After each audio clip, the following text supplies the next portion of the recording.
Chapter 665 New Discovery. The Stoneclaw Mountains' outermost region. Due to the Star Alliance's advertising, the stream of players rushing towards the Stoneclaw Mountains increased by the minute. Even experts from the surrounding kingdoms and the Black Dragon Empire arrived in droves. Although there was a minimum level requirement of 30 to enter the regional dungeon, easily more than 50,000 players had pushed into the Stoneclaw Mountains thus far. Moreover, as time passed, this number would continue to increase. Boss Red, there's a half-orc settlement ahead of us. The settlement houses over 300 elite half-orcs and over 20 special elites. There are also 4 Wolfman chieftains and 1 Wolfman lord. A settlement? Red Feather smiled. Excellent. Notify Willow's team immediately. If we combined our strength, we should be able to take down the settlement. Although the Stoneclaw Mountains were a treasured land, that did not mean that players could obtain magic crystals and equipment easily. After experimenting for some time, the various large guilds had discovered certain patterns. Compared to monsters in settlements, the dungeon's roaming monsters were far less profitable. The difference in drop rate for magic crystals was particularly massive. Often enough, the harvest one could obtain after taking down a single monster settlement could top even an entire day's worth of income for a 100-man team. However, settlements were extremely rare. Moreover, even a 100-man team would find it very difficult to take down a settlement. Normally, when a team managed to discover a settlement, they could only circle and watch. However, the Star Alliance did not need to waste their time. Boss Red, my equipment had already reached the red caution line. I doubt the remaining durability will last me through a big battle, a shield warrior spoke up after seeing the warning sign beside his equipment's durability. The Stoneclaw Mountains terrain was complex. Not only were there a large number of monsters here, but the monsters were also quite powerful individually. If a team were too large, not only would they monsters discover them easily, but they would also set off a chain reaction, making it harder for the team to survive. Ever since the battle for Stone Forest Town, the Star Alliance's overall strength had decreased significantly. Fortunately, their top combatants had not received any damage, so the guild's loss did not affect their progression in 100-man team dungeons and the Stoneclaw Mountains. However, the half-orcs in the Stoneclaw Mountains were very powerful. Their armor break ability had caused players massive headaches. Equipment that normally lasted for a long time would drop to a critical durability after only a dozen or so battles. If an item's durability reached 0, repairing it would no longer be possible. At that time, it could only be disassembled for its raw materials. In truth, it wasn't just the lead MT's equipment that had reached a critical point. The equipment of the other MTs and melee players in Red Feather's team had also reached a critical level. Weapons and equipment were different. One could recover a weapon's durability through advanced whetstones. However, there were no items available that could recover equipment's durability. Players could only bring their equipment to a smithy for repairs. This was also why players did not normally pay much attention to their equipment. During battle, players would typically attack and defend with their weapons. Very rarely would their equipment receive a blow. Hence, their equipment's durability decreased slowly. However, the monsters in the Stoneclaw Mountains were different. Their armor break ability already made them fairly powerful, but they also possessed relatively high intelligence. They would often find opportunities to strike at a player's vital points, quickly decreasing their equipment's durability. What about your backup equipment? Red Feather frowned slightly. I've used it already. This is my final set. The shield warrior was also quite frustrated. After entering the Stoneclaw Mountains, the various large guilds quickly discovered that the dungeon exhausted their equipment's durability.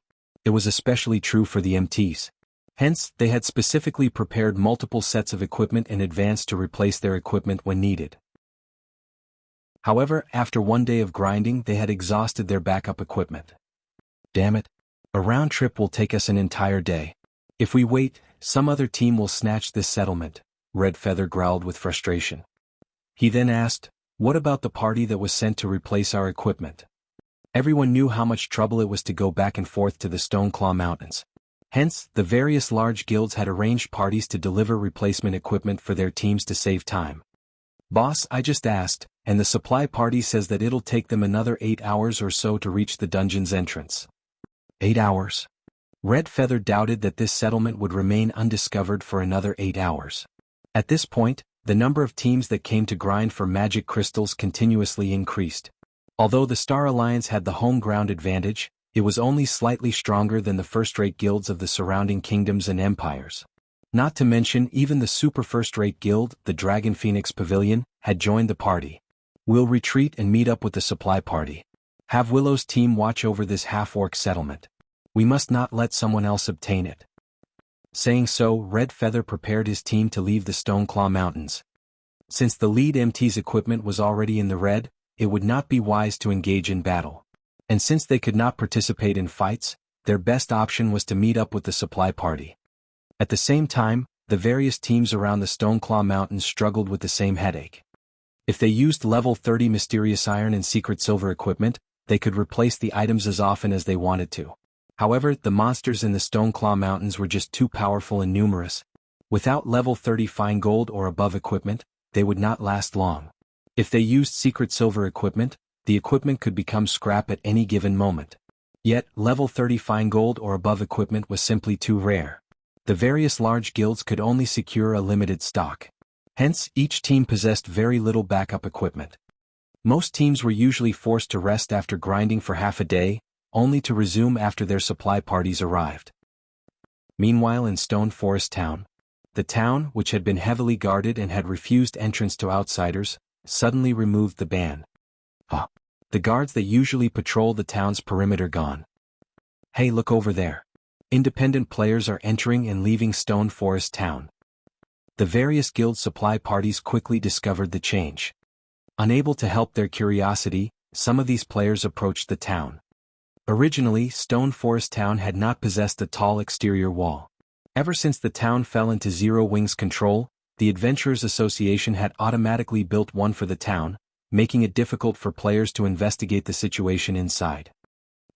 Zero Wing's guild residence is huge. Isn't that the Candlelight Trading Firm? It's in operation already? There's a hotel over there. Quick look, there's a smithy. The players who entered the town were immediately mesmerized. Just a few days ago, Stone Forest Town had been a pile of ruins, yet the town had become brand new and offered far more than it had previously. Crap, I need to notify the guild. Zero Wing is amazing. It's only been a few days and already they have a smithy and hotel. Compared to the majestic guild residence and trading firm, the players that entered Stone Forest Town paid more attention to the two facilities that could repair their equipment and allow them to recover their stamina and concentration. Very quickly, news about Stone Forest Town spread to every team in the Stoneclaw Mountains, shocking the various guilds. After Shifeng had obtained the town token, the guilds had launched an extensive investigation on the town's construction. However, they were immediately flabbergasted. Nobody could have imagined that constructing a town was actually so expensive. The initial investment alone required cost over 10,000 gold. If one wanted the town to operate properly, they would have to spend even more money.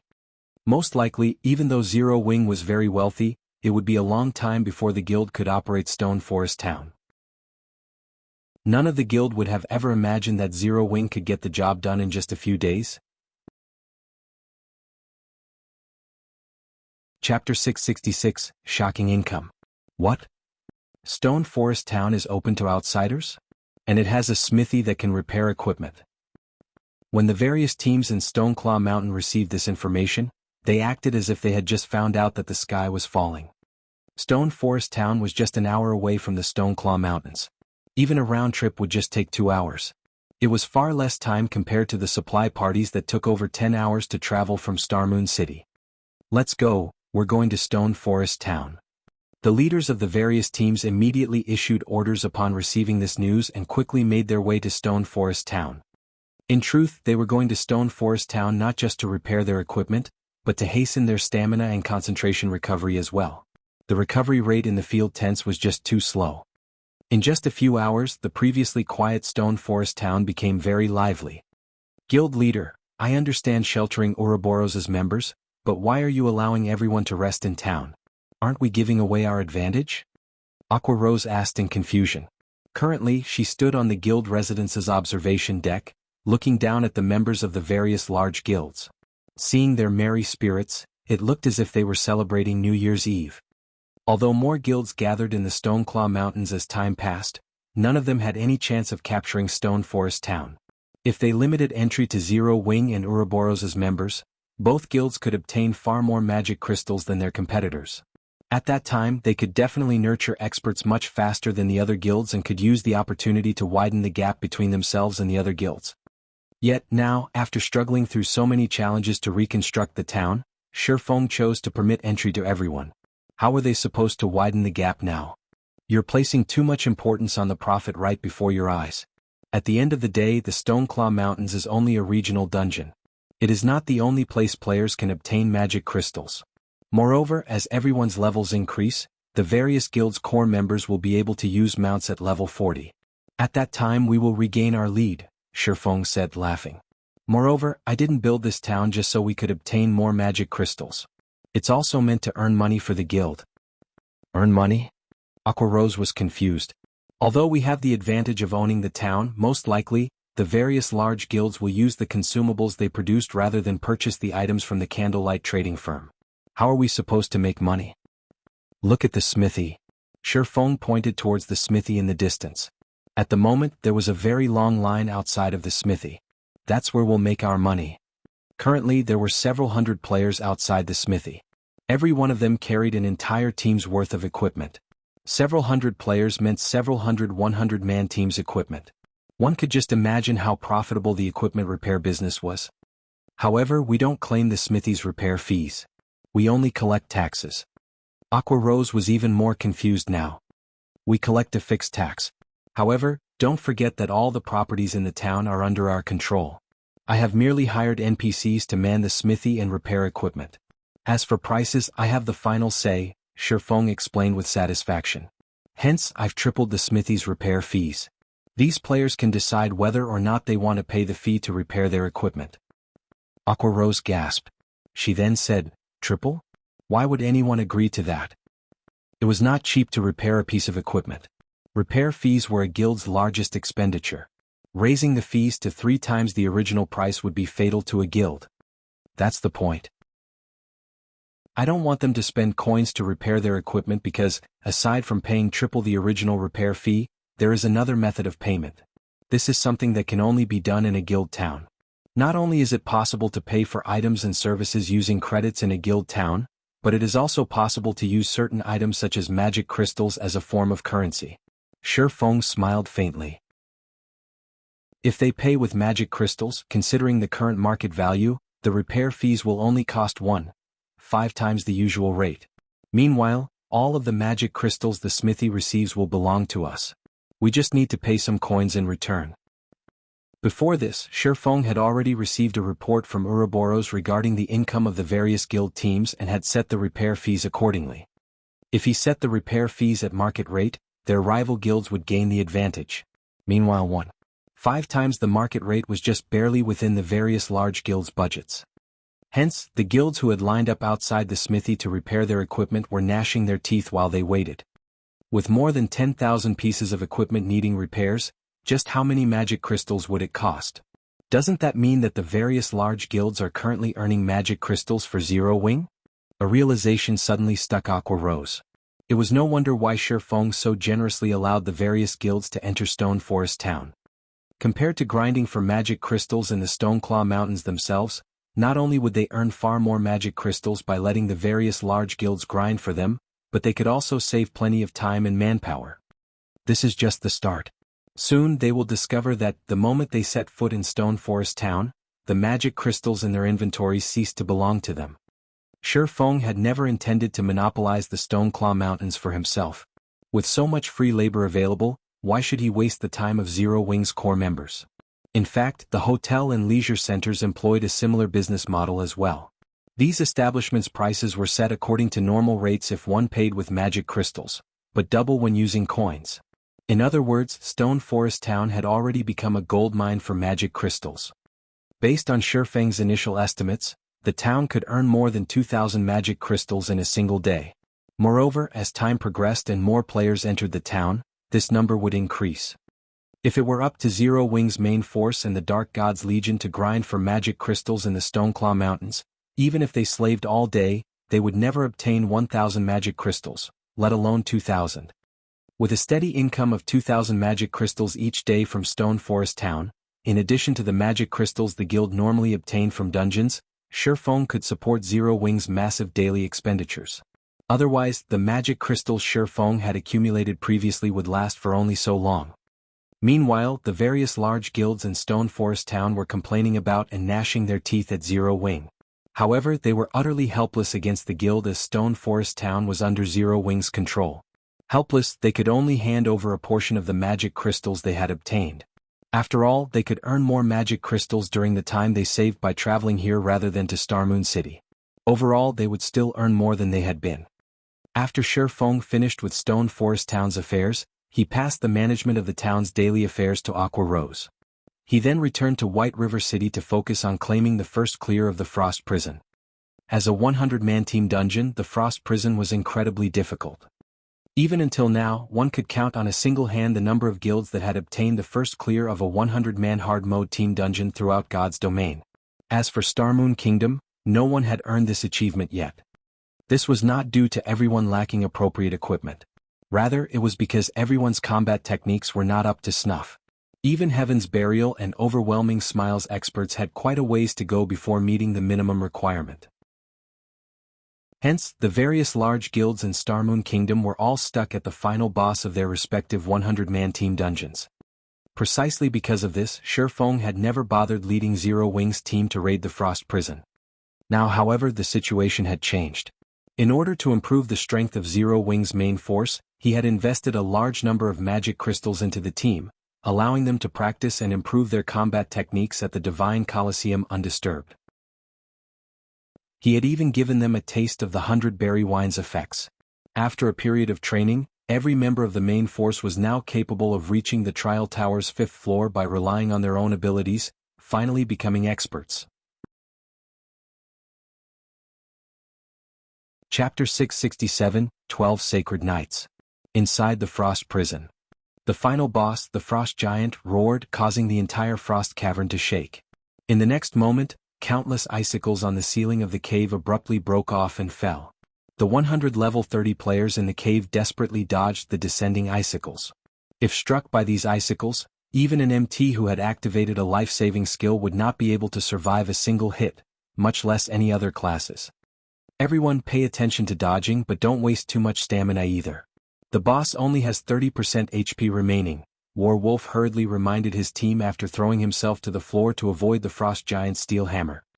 At the moment, Warwolf's maximum HP was already more than 9,000. He was only behind Kola, who was equipped with a complete Tier 1 set equipment, by over 1,000 HP. He could definitely be considered one of the highest HP MTs in the game. Compared to the Frost Giant, which was the size of a small hill, Warwolf's HP was like a mere speck of dust. Frost Giant, Elemental Being, Great Lord. Level 32. HP 45, 000, 000/45, 000, As the ruler of the Frost Prison, a 100-man team dungeon, the Frost Giant was considerably more powerful than any boss they had faced previously. Not only did it possess extremely high HP, but its massive 5-story tall body could cause great destruction with every action. Even Warwolf would receive nearly -4,000 damage when he blocked one of the Frost Giant's attacks with his shield. If he received a direct hit, his base damage would certainly exceed -6,000 points. In addition, the Great Lord also possessed a Frost Domain. The Frost Domain had a coverage area of 200 yards. Not only would everyone within the domain's movement and attack speed reduce by 40%, but the domain would also their stamina consumption rate by several times. It was common knowledge that, in God's domain, every movement a player made consumed stamina. However, as stamina was a hidden attribute, players were unable to check for their own stamina. Once they consumed their stamina to a certain degree, players would no longer be able to fight. They could only resume combat after resting for a time. In ordinary battles, players would not be able to exhaust their stamina completely even after 3 to 4 hours of continuous fighting. However, when a player's movements increased in intensity, their stamina consumption rate would also increase correspondingly. Meanwhile, the battles conducted in a large-scale team dungeon would be undeniably intense. Inside a large-scale team dungeon, even the slightest mistake could lead to a team wipe. Therefore, the burden placed on a player's stamina was incredibly significant. Under the effects of the Frost Domain, players would only be able to fight for a short time before they collapsed from exhaustion. In such an extreme battle, ordinary players would only last 5 or 6 minutes. Even elite players would last just 2 or 3 minutes longer. Only players who possessed powerful control over their own bodies could minimize their stamina consumption to the very minimum and last more than 12 minutes in the battle against the frost giant. However, very few players were capable of achieving such a high degree of control. After being struck by another wave of icicles, several more players fell flat on the floor from overexhaustion. They were unable to attack the boss even if they wanted to. How many people are still able to fight? Warwolf asked through the team chat as he lifted his large shield to intercept the frost giant. Boss Wolf, we just lost another 4 more melees and 1 ranged, we only have 76 people left, an oracle standing at the rear line replied. 76. Warwolf looked at the frost giant's HP. Currently, the Great Lord still had 27% of its HP remaining, which was roughly 12,150,000 HP.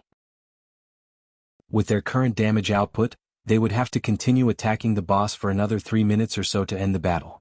However, after experiencing so many battles against this boss, Warwolf knew very clearly that the further they proceeded into the battle, the more players would become overexhausted. It was simply impossible to finish the battle in 3 minutes. Is it still impossible? The frost giant did not have many powerful skills. As long as one familiarized themselves with the Great Lord's skills, they could mostly evade the powerful moves of the boss. However, instead of dying to one of the boss's skills, the team had died from overexhaustion. If this matter were made known to others, they would certainly become a laughingstock. 5 minutes later, a group of people appeared at the resurrection point of the frost prison. This group of people was none other than the members of Overwhelming Smile. Boss, the frost giant's combat technique requirement is simply too high. If we want to clear the dungeon, we'll need to have Underworld send more experts to us. It's no solution to continue losing EXP here, Soaring Snake, clad in black armor, suggested. Although Underworld is paying great attention to White River City, its main focus is still on the Frostwolf Kingdom and the Snowstorm Kingdom. The organization won't be willing to dispatch many experts to us. Besides, we can now bring the final boss down to less than 10% HP. As long as we have over a dozen people still alive near the end, we can clear the dungeon. Warwolf shook his head, denying Soaring Snake's suggestion. He then said, it's a pity Yulan is too busy with managing the trading firm and guild over at Maple City. With her skills and wisdom, we might have already cleared the dungeon by now. Hearing Warwolf say so, everyone could not help but nod their heads in agreement.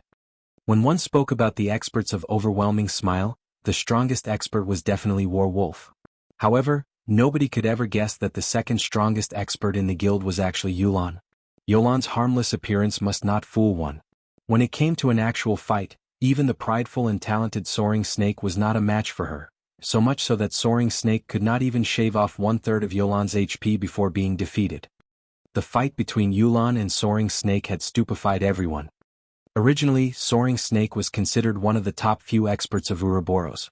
After receiving Warwolf's knowledge of numerous combat techniques, Soaring Snake's strength had soared by leaps and bounds. Yet he was still not a match for Yulan. Let's head back, Warwolf said through the team chat. He no longer wished to waste any more time here.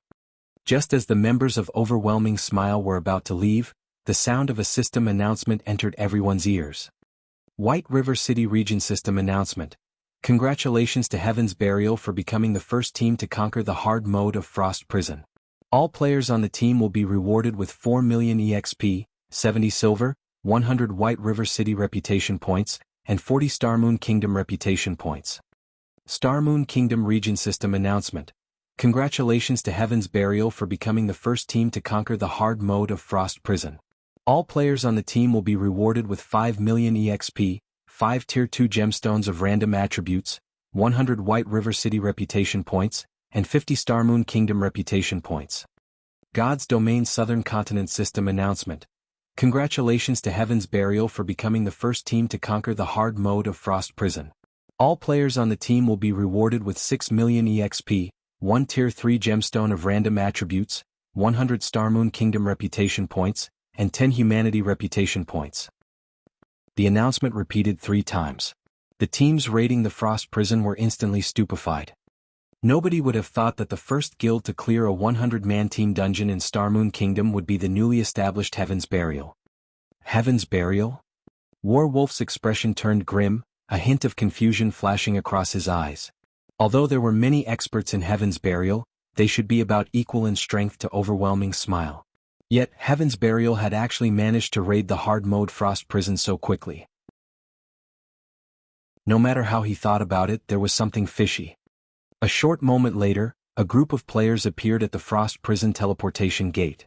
These people all wore the emblem of Heaven's Burial on their chests, and they were uniformly level 30.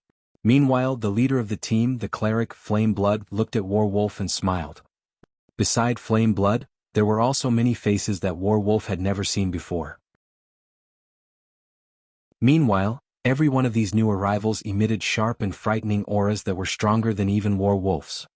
Team Leader Wolf, it seems that Heaven's Burial has managed to come out slightly on top this time, Flame Blood said as he walked up to greet Warwolf. I've always thought that Zero Wing was our greatest opponent. I never thought that Heaven's Burial had hidden its strength so deeply. However, although Overwhelming Smile has lost this time, the results will not necessarily be the same the next time, Warwolf replied, smiling. He could not help but take a look at the few people standing beside Flame Blood. This time he was fully convinced of his loss because even he could not see through the strength of the Guardian Knight beside Flame Blood. The man gave off a feeling similar to a mountain. Despite having used an advanced identification skill on the Guardian Knight, all Warwolf managed to see was the fact that the Guardian Knight had over 10,000 HP, nearly 1,000 more than he did. The Guardian Knight's strength was definitely above his own. With such a powerful MT, in addition to top-tier experts like Flame Blood, Ghost Shadow, and several other experts who were a match for the Guardian Knight expert, it was very reasonable for Heaven's Burial to clear the hard-mode Frost Prison. In the middle of the two's conversation, Shi Feng had arrived before the dungeon together with his team.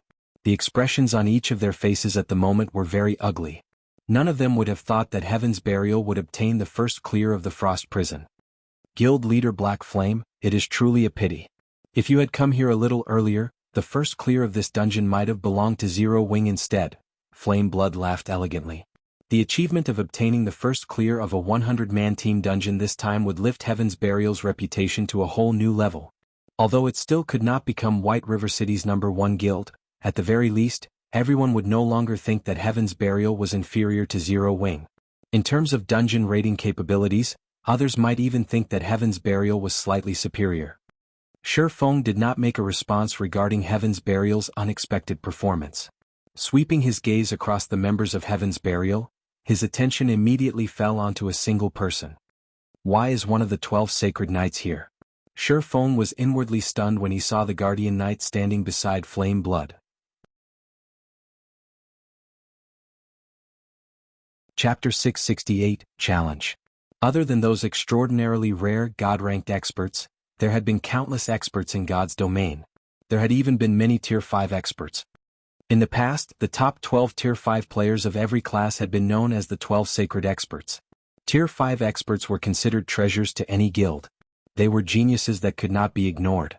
Any guild that managed to nurture a Tier 5 expert would celebrate for days. Meanwhile, the 12 Sacred Experts were a group of players standing at the very peak of Tier 5 classes. They had been geniuses among geniuses. Right now, the Guardian Knight standing beside Flame Blood had been one of the famous 12 Sacred Knights, Lightning Blade. Not only was his blade work astonishingly fast, but he was also famous for having an impenetrable defense. In the past, even the 12 Sacred Assassins had been unable to break through his defense. Lightning Blade had ranked 8th among the 12 Sacred Knights. However, the most frightening aspect about him was the fact that he had been an independent player. Had Lightning Blade joined a first-rate guild early on in the past, he might have had the chance to join the Tier 6 God-ranked players. Shi Feng never imagined that Heaven's Burial could actually rope in such a peerless expert. He was slightly surprised. There was no doubting the importance of an MT to a team. Heaven's Burial had already recruited many experts of the virtual gaming world. Now they had even managed to recruit such a powerful MT. Lightning Blade's entry into the guild instantly elevated the strength of Heaven's Burial's main force by several levels. You're the famous one-hit Azura, Black Flame? Lightning Blade shifted his gaze to Shi Feng. Grinning, he said, I heard that you were Starmoon Kingdom's #1 expert. I have always enjoyed challenging experts.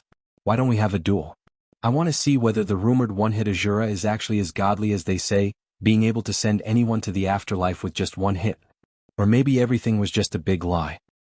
The moment Lightning Blade finished his words, the surrounding temperature dropped by several degrees. At this moment, every member of Zero Wing radiated an intense killing intent. Shifeng was their guild leader. How dare anyone just walk up to him and issue a challenge, not to mention doing so with such a disrespectful tone.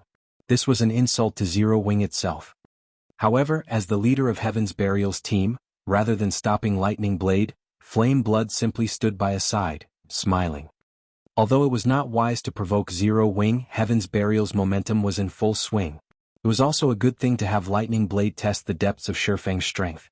Not only would this improve the guild's reputation, but it would also serve as a foundation to deal with Shifeng in the future.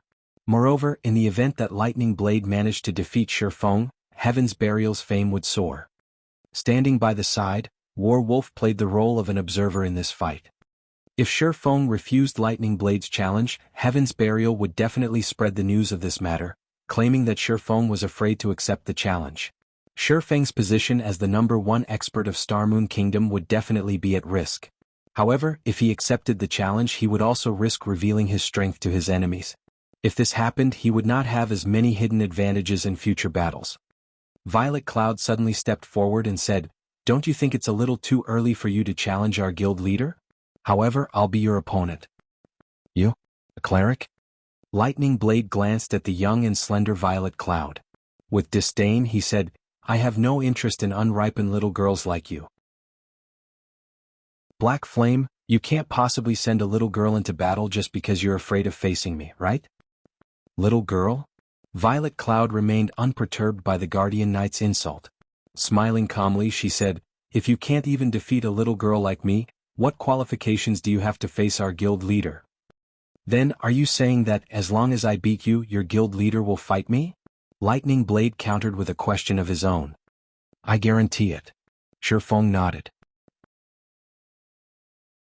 "Okay, I look forward to experiencing guild leader Black Flame's brilliant moves," Lightning Blade laughed. He then shifted his gaze towards Violet Cloud. Following which, both teams distanced themselves from each other, creating a space for the fighters. "Lightning, be careful of that girl. She's not as simple as she looks. She's an expert who has reached the later stage of the 7th floor. She should be just as strong if not stronger than Ghost Shadow," Flame Blood warned the MT.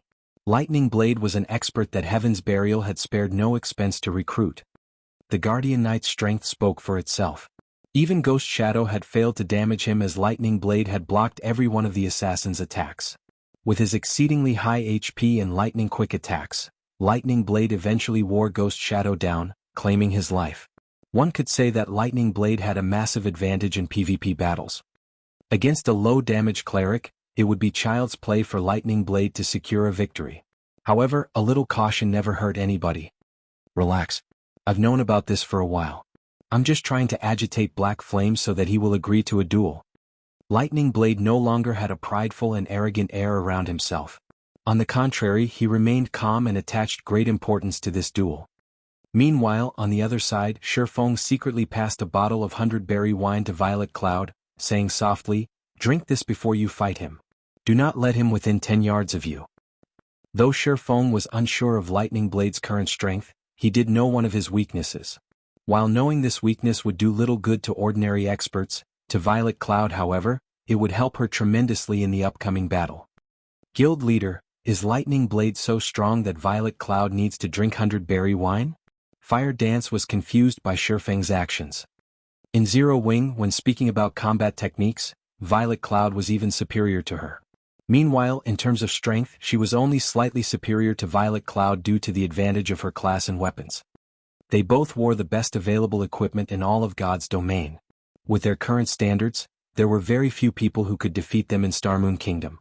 Even against an expert like Warwolf, Fire Dance was confident that both she and Violet Cloud had more than a 60% chance of defeating him. "If we're going to win, we have to win brilliantly," Shifeng laughed. He did not think that the current Violet Cloud was inferior to Lightning Blade. The girl was even an astromancer, a hidden class.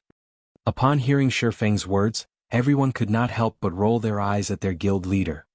This was simply extravagant. Normally, they had to fight tooth for nail against each other to obtain a single bottle, exhausting themselves.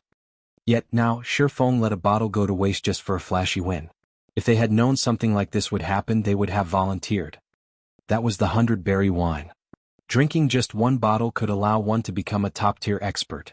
2 bottles could push one to the apex of Starmoon Kingdom. Without hesitation, Violet Cloud emptied the bottle of 100-berry wine, a faint blush appearing on her white, delicate cheeks. Tasting her lips, it was obvious she still could not get enough of the beverage. She was adorable. The members of Heaven's Burial were surprised when they saw Zero Wings members watch Violet Cloud enviously. What was going on with Zero Wings members? Was participating in the duel really something to be jealous of? This will be interesting. That young lady easily toyed with Nimble Snake in the past. Werewolf wore a playful smile. He then shifted his gaze to Lightning Blade, a cunning spark flashing in his eyes. This is a good chance to see just how powerful that Guardian Knight is. I actually feel a significant pressure from him. Standing by his side, Nimble Snake nodded in agreement with Werewolf's words. Violet Cloud's combat techniques were indeed very powerful. She had actually reached the 7th floor of the Trial Tower. However, actual combat and challenging the Trial Tower were 2 entirely different things. Previously, he had lost to Violet Cloud due to the latter having the advantage in tiers. Otherwise, the outcome would not have necessarily ended in Violet Cloud's favor. His strength had improved significantly since then. If they faced each other again, he would definitely win against Violet Cloud. Once both combatants were ready, Lightning Blade and Violet Cloud initiated the duel. System countdown, 5 seconds. System countdown, 4 seconds. System, duel start.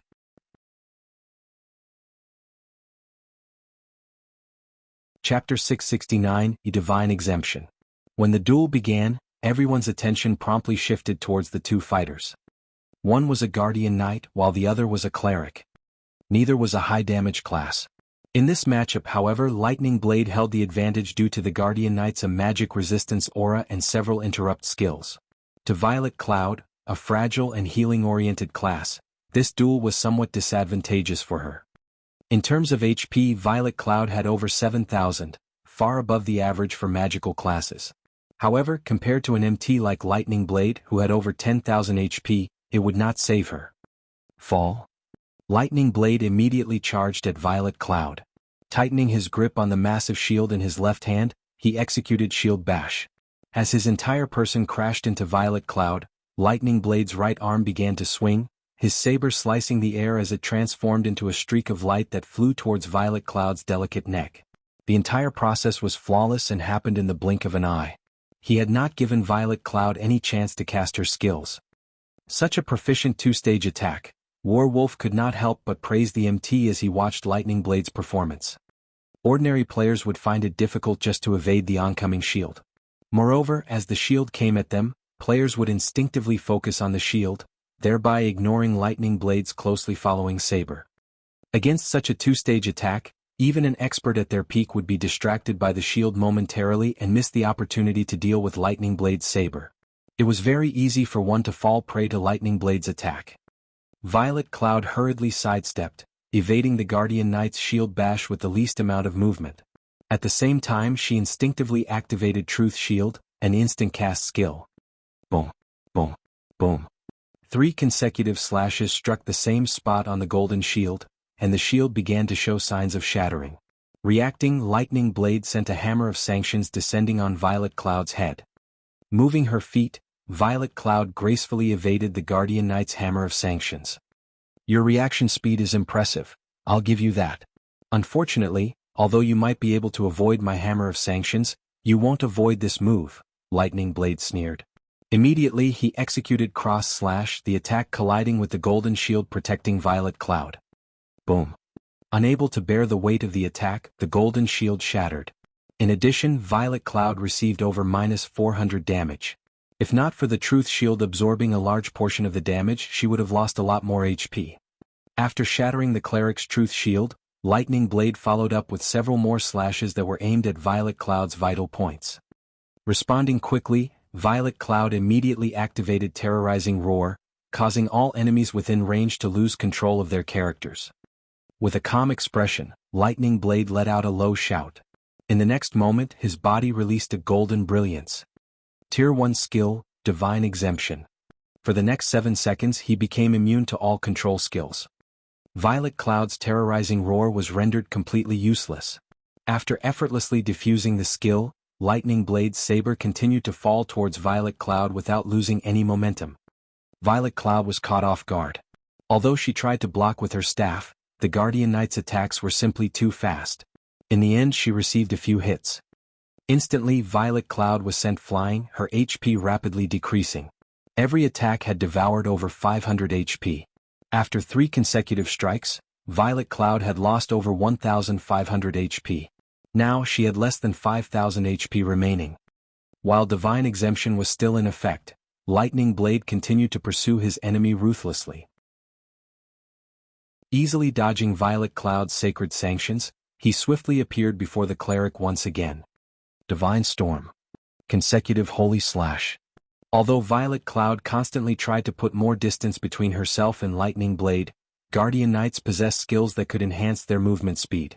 Hence, Violet Cloud could only desperately try to defend against the oncoming attacks, her HP rapidly decreasing in the process.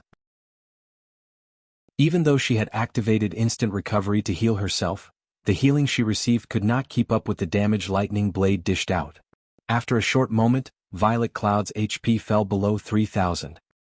If any other healer class fought Lightning Blade right now, the duel would have long since ended. Lightning Blade's attacks are becoming faster and fiercer. He's not giving that cleric any chances to catch her breath. Although the cleric class does have a few control skills, none of them are effective against Lightning Blade. Smiling faintly, Flame Blood said, "However, Violet Cloud really is strong. Even though a cleric is not a combat class, she has still survived against Lightning Blade until now. With her skills, it's no wonder she set foot on the 7th floor." Standing by the side, Ghost Shadow nodded in agreement with Flame Blood's words. At the end of the day, a cleric was not a PvP class. If Fire Dance were the one fighting in this match, Zero Wing might have had a chance of emerging victorious. "You're quite good. However, I won't give you any more chances to heal." Grunting, Lightning Blade's body suddenly expanded slightly as he used the Berserk skill, Light Force, increasing his strength and endurance by 30%, and defense by 60% for 20 seconds. Suddenly Lightning Blade's HP rose to more than 13,000. His damage also increased significantly. Guild Leader Black Flame, "It is truly a pity that this battle is going to end so quickly," Flame Blood said as he turned to Shifeng, smiling. The outcome was obvious now. Lightning Blade still had more than 13,000 HP, whereas Violet Cloud had less than 3,000 HP. Though Violet Cloud could technically heal herself, skills such as Healing Light and Greater Healing required one to chant and channel for at least 1 or 2 seconds. Against an expert such as Lightning Blade, Violet Cloud would not have any chance to cast such time-consuming skills. She could only use instant cast skills to heal herself for a small amount of HP. However, now that Lightning Blade had activated a Berserk skill, that small amount of healing was practically negligible. When Lightning Blade activated Berserk mode, even Ghost Shadow, who was proficient in melee combat, would have no choice but to activate Vanish to evade the Guardian Knight's attacks temporarily. Otherwise he would not survive 3 to 5 moves. Indeed, I had not expected that Lightning Blade would be so impatient, not giving Violet Cloud any extra time. Shifeng nodded. Hearing Shifeng's words, Flame Blood could not help but be surprised.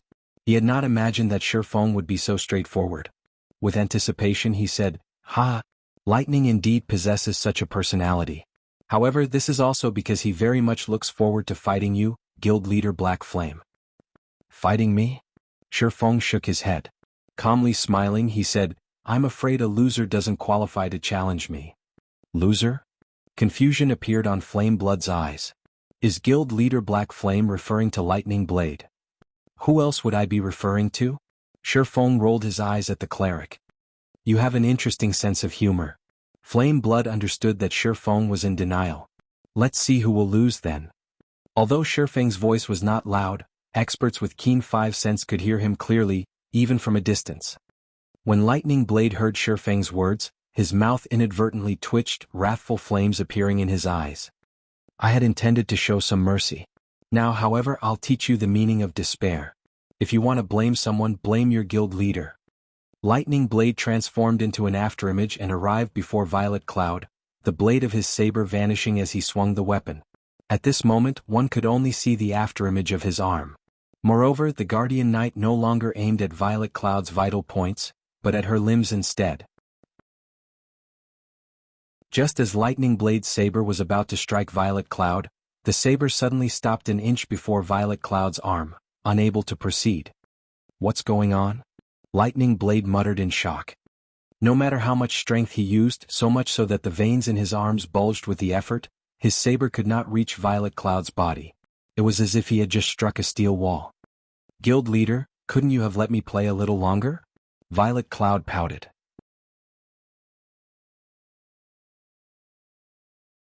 Chapter 670 Difference in Skills. Everyone was stunned when they saw the sudden change between the combatants. After activating his Berserk skill, Lightning Blade was extraordinarily powerful, particularly in terms of strength. Yet, his slash, which was backed up by that powerful strength, could not actually touch Violet Cloud. Lightning Blade's saber was frozen 1 inch before reaching Violet Cloud. It was simply inconceivable. A protection skill? Werewolf reacted quickly. There were many kinds of protection skills in God's domain, such as a swordsman's parry or a berserker's block. Magical classes also had corresponding skills. Only these skills were extremely rare because magical classes were not melee classes. They faced significantly fewer dangers. Hence, these types of skills were very rare. Everyone suddenly came to a realization. Protection skills were extremely rare. However, with 0 wing strength, it would not be difficult to obtain one such a skill book for Violet Cloud. So, she has a protection skill. However, how many of my attacks do you think your protection skill can withstand? Lightning Blade growled. You are only prolonging your suffering. Saying so, Lightning Blade began brandishing his saber once again. Generally, protection skills could only block a certain number of attacks. Moreover, that number was very low. It was a skill only meant for crucial moments. Standing at a distance, Shifeng could clearly see what was going through Lightning Blade's mind, and he could not help but shake his head. The protection skill Violet Cloud had used was not any ordinary protection skill. The skill was called Absolute Space, and it was a Tier 1 legacy skill unique to Astromancers. When activated, Absolute Space nullified all attacks the caster received for 5 seconds. During this time, the caster was not allowed to move but could cast spells to attack. It was a near-invincible skill. Despite Lightning Blade's relentless assault, the latter did not receive a single point of damage. In the meantime, Violet Cloud casually used lesser healing and recovery, her HP rising rapidly. In the blink of an eye, her HP recovered to more than 6,000. She also had plenty of time left on Absolute Space.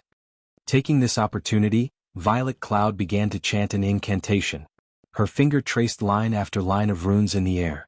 Just as the duration of Absolute Space was about to expire, Violet Cloud pointed her finger at Lightning Blade, the tip of her finger releasing a black beam at the Guardian Knight before her. Tier 1 spell Black Coffin. Realizing that something was amiss, Lightning Blade hurriedly tried to dodge. However, before he could do so, 4 pitch-black walls emerged from the ground around him, sealing him in completely. When Nimble Snake saw this, his teeth ground together. This move was precisely the one that Violet Cloud had used to defeat him in the arena. Now that Lightning Blade had similarly fallen prey to it, the outcome of the battle might change drastically. Black Coffin could trap its target for 3 long seconds. Violet Cloud took the opportunity to create some distance between herself and the trapped Guardian Knight. She then leisurely chanted an incantation. The spell she cast this time created a much bigger commotion. As Violet Cloud began chanting, a black magic array appeared in midair. In the next moment, the mana in the surrounding area frantically gathered at the magic array. Soon the black coffin began to fade out of existence. Escaping the coffin, Lightning Blade was immediately greeted by the sight of a black magic array spewing numerous black balls of light. 1, 2. Very quickly the number increased to 36. Every black ball of light was as large as a basketball, and they covered the entire space above the duel venue. Go! Violet Cloud shouted her command. The black balls of light filling the sky then bombarded Lightning Blade.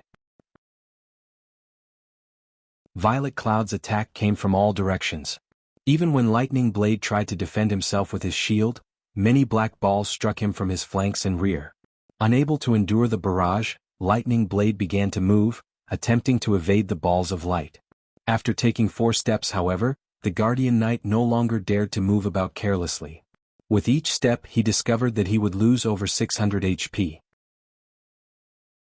Lightning Blade only had over 13,000 HP. If each step destroyed more than 600 HP, he would be finished with his 22nd step. Yet, against the omnidirectional bombardment of the 36 mana balls, even if he had amazing skills, the balls would still devour his HP. Moreover, whenever the mana balls collided with his body, the impact felt like he had been struck by a sledgehammer. Not only did they contain a massive amount of power, but they could also deal over -300 damage. Every time the mana balls attacked him, roughly 5 or 6 would find their way through his defense, causing over -1,500 damage in an instant. Damn it. Seeing as he could neither move nor defend himself properly, Lightning Blade had no choice but to cast Protection Blessing, reducing the damage he received by 50%. However, if this continued, he would not last for long even with Protection Blessing. Everyone was currently stupefied by the duel before them. Is she really a cleric? This question hovered in everyone's mind. This attack method had already surpassed their understanding of the game's skills. In the past, skills had been straightforward. This was the first time they had seen such a flexible and diversified method of combat. Until now, everyone had believed that magical classes stood no chance against physical classes in PvP and that their only advantage was being capable of high damage in dungeons. However, Violet Cloud's strategy had thoroughly changed everyone's minds. Violet Cloud's skill combination was simply too frightening. Not only was Lightning Blade unable to move, but he even faced the attacks of the numerous black balls of lights.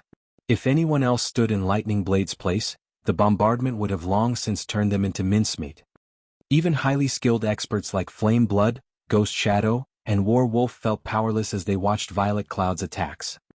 At this moment, Flame Blood's expression twisted. He could no longer maintain his previous calm. How was this even a duel? This was a slaughter. Is this the true strength of an expert who has reached the later stage of the 7th floor? At this moment, Flame Blood could not help but shift his gaze towards Shifeng and Fire Dance, a hint of fear flashing in his eyes. If both Fire Dance and Shifeng were stronger than Violet Cloud, then Zero Wing was truly a terrifying guild. How did she become so strong? Nimble Snake was horrified as he watched Lightning Blade's destruction. Even his leader, War Wolf, would not be a match for Violet Cloud. While everyone was mesmerized by Violet Cloud's performance, Lightning Blade, who stood in the duel's sight, felt depression overtake him. If only 20 black balls of light attacked him, he might barely cope and avoid receiving any damage. However, dealing with 36 was far beyond his capabilities. At this moment, regret swallowed Lightning Blade. If he had known earlier that Violet Cloud had such an attack method, he would never have agreed to duel her. A bona fide top-tier expert like himself had actually become a punching bag, unable to resist in the least. It was utterly humiliating. The 100-berry wine is the best. I actually achieved a 91% skill completion rate, allowing me to summon so many mana balls. I wonder just how many I can summon if I achieve a 100% skill completion rate. Violet Cloud inwardly rejoiced while she controlled the mana balls in the sky. In the past, she had only achieved a 90% skill completion rate and summoned a maximum of 30 mana balls. Now, however, she had increased her completion rate by 1%, and just this 1% had increased the maximum mana balls by 6. If she could raise her skill completion rate to 100%, her skills would be absolutely terrifying. Time crawled by. Before 10 seconds had passed, Lightning Blade's 13,000 HP depleted completely. From beginning to end, the Guardian Knight had not been able to resist in the slightest.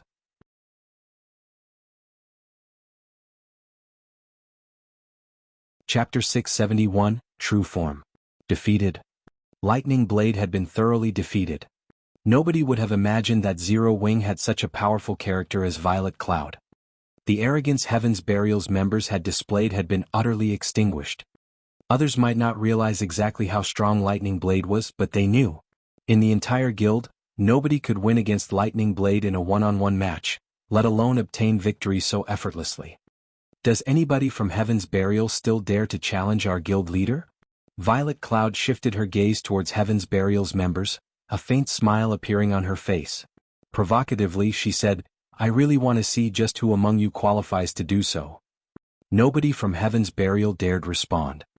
None of the spectators were weaklings. Through Lightning Blade's battle, they could determine Violet Cloud's standards. They would only be asking for humiliation if they tried to challenge her. Unlike everyone else, however, Ghost Shadow revealed a look of interest. Unfortunately, just as he was about to open his mouth and speak, the woman beside him stopped his words. This woman wore a gorgeous red mage's robe, which failed tremendously to hide her magnificent cleavage. She also wore a white beret on her head, covering her silky blue hair, which scattered around her waist. In her hand she held an eye-catching white jade staff that radiated a faint golden glow. "Daybreak, why are you stopping me?" Ghost Shadow demanded, dissatisfied. Daybreak Fog was in charge of Heaven's Burial's affairs in Starmoon City. Her position in the guild was higher than even Flame Blood's. Her strength could not be underestimated. If not for Daybreak Fog's help, even with Lightning Blade present, Heaven's Burial would not have cleared the frozen prison today. "Don't humiliate the guild any further. You are no match for her. There's too much of a difference in strength between your skills. We have already completed our task here. You will have your chance in the future," Daybreak Fog said as she raised an eyebrow at Ghost Shadow. She had not used a persuasive tone, but a commanding one. Flame Blood nodded in agreement. Now that Heaven's Burial had obtained the first clear of the Frost Prison, their reputation flourished. However, if Violet Cloud defeated their several great experts, all of their efforts would go to waste. Zero Wing certainly has many experts. In the future we will have many opportunities to clash with them. Today we have other matters to attend to, so we will not keep you any longer. Flame Blood gave Shifeng a cupped fist salute before turning away. After watching Flame Blood and the others leave, War Wolf saluted Shifeng before leaving with his team as well. "Guild leader, are we still going to raid the Frost Prison?" Fire Dance asked softly. Now that Heaven's Burial had obtained the Frost Prison's first clear, there was no point in raiding the dungeon. Rather than obtaining some materials and equipment, grinding in the Stoneclaw Mountains for magic crystals and high-level equipment would be more effective. After all, the Stoneclaw Mountains was a level 30 to level 49 regional dungeon. Not only did it drop much higher-level equipment, but it also offered higher-quality equipment. By grinding in the Stoneclaw Mountains, they could prepare to raid the next large-scale team dungeon.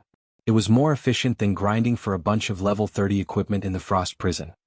Of course we're going. They've only obtained the first clear of hard mode, not hell mode.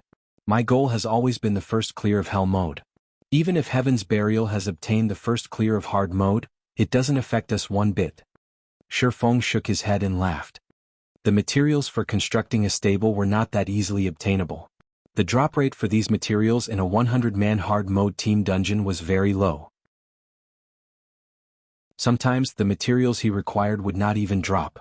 If he wished to obtain the necessary materials to construct a stable as soon as possible, he would have to clear hell mode.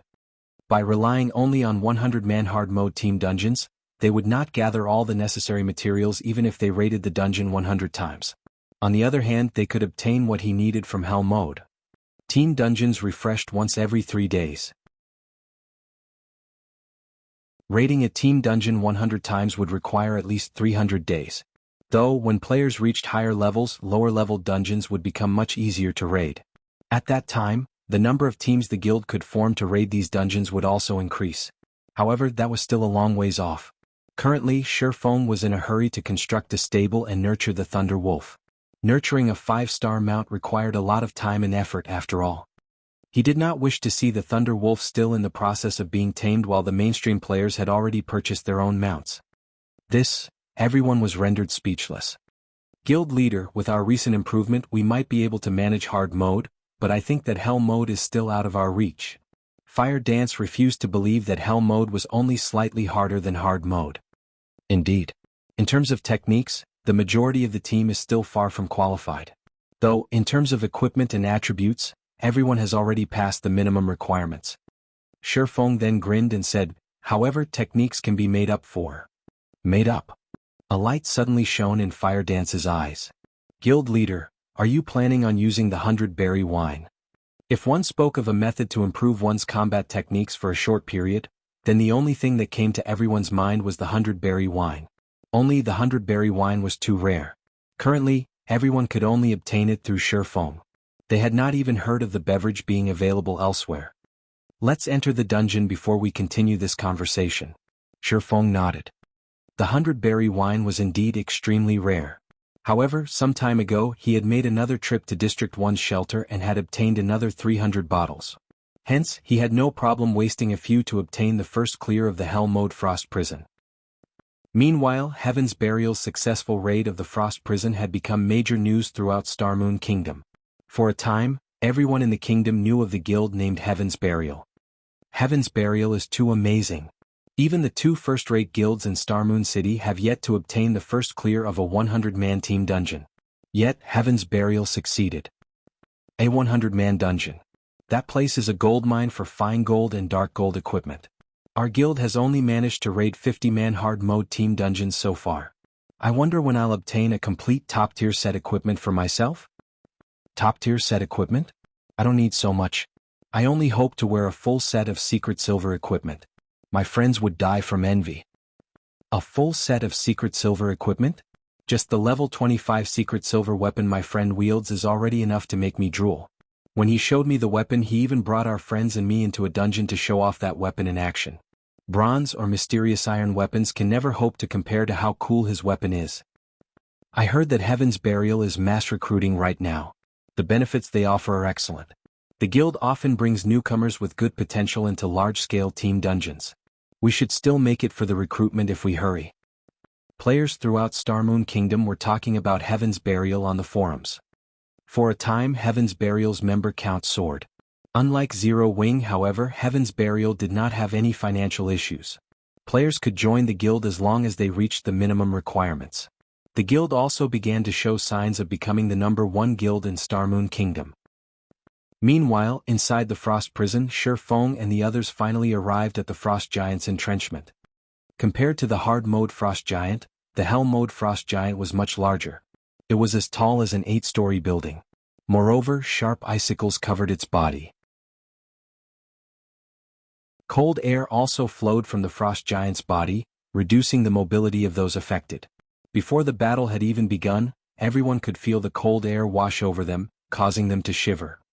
Nobody knew that the Hell mode Frost Giant was the Frost Giant's true form. Frost Giant, Elemental Being, Grand Lord. Level 32. HP 60, 000/60, 000/000.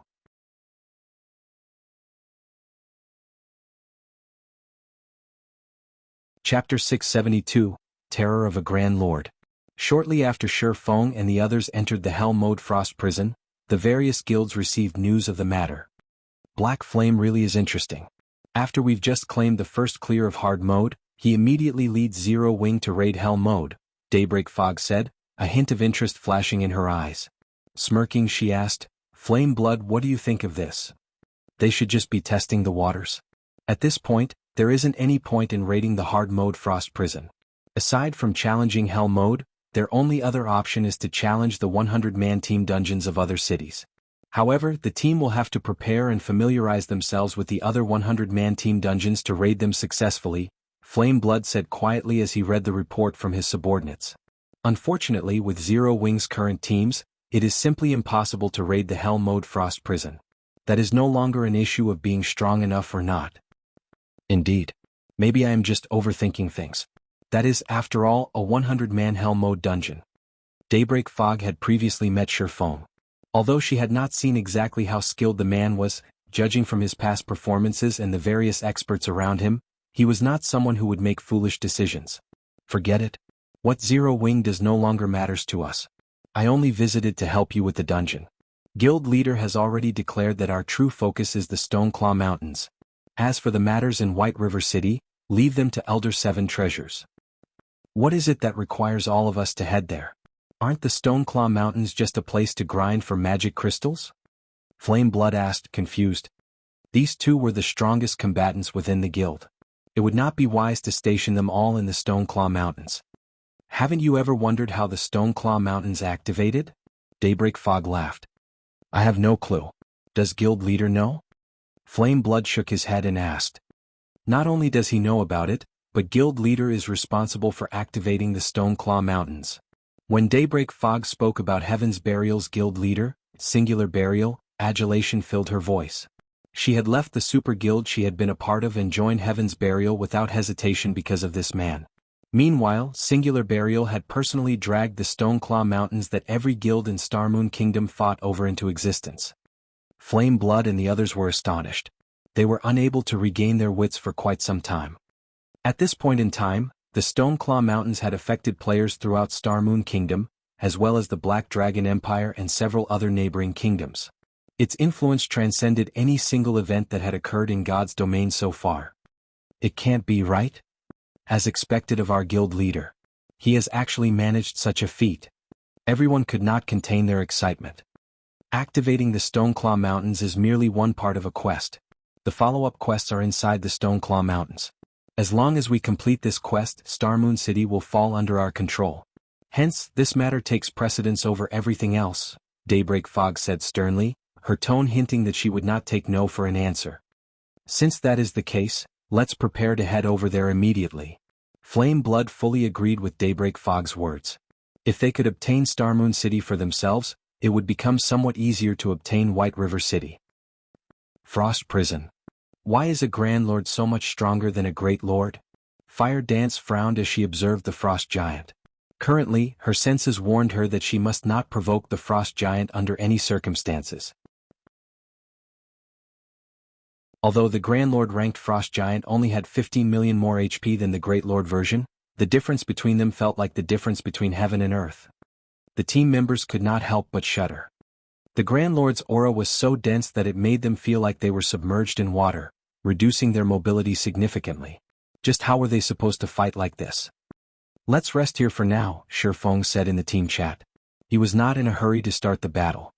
The Hell Mode Frost Prison was no trivial matter. Even with the assistance of the 100-berry wine, there was no guarantee they could clear the dungeon.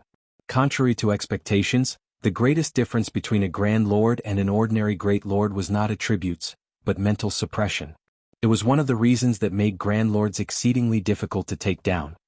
Aura was intangible. It was more like a form of mental suppression. When people were under immense pressure, they would often lose their ability to perform normally. Some people would even find it difficult to move. It was just like how many people would be petrified when they encountered a life-threatening situation. A Grand Lord possessed such an aura.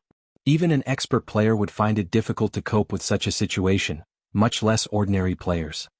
Hence, the 100-man Hell Mode dungeons of the various regions were exceedingly hard to clear.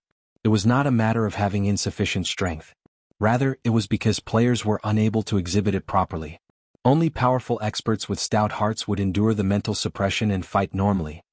To current players, this was asking too much. Fortunately, Shifeng had a way to combat this problem. Fire, distribute these bottles.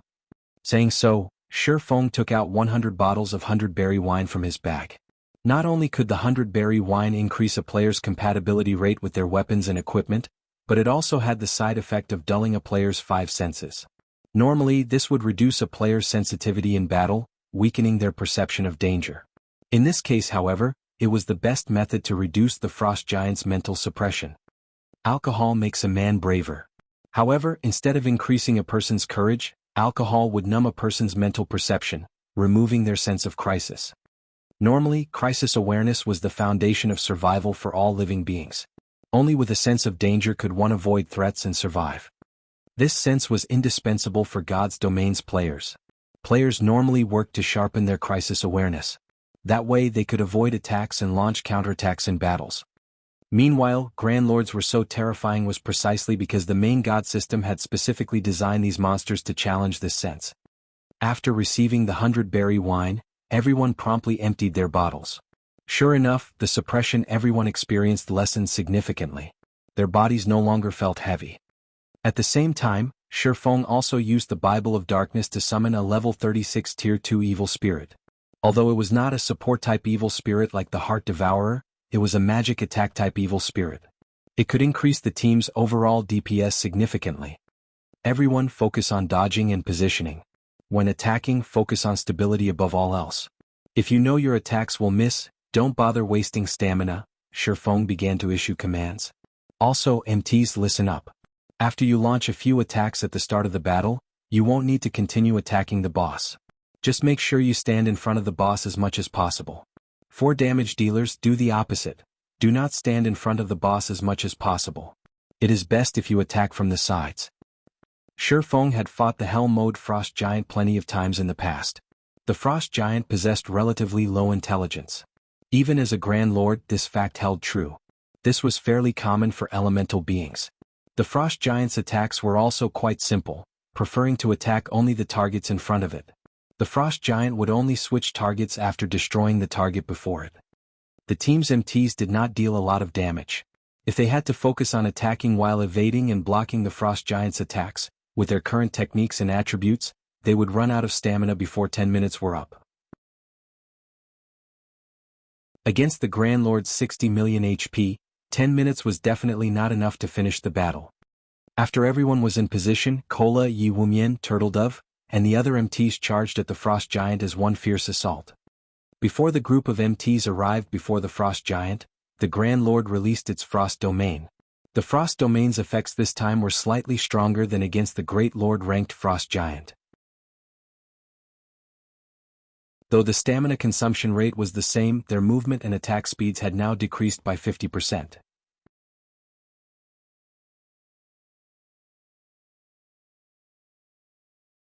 Chapter 673, Grinding a Boss.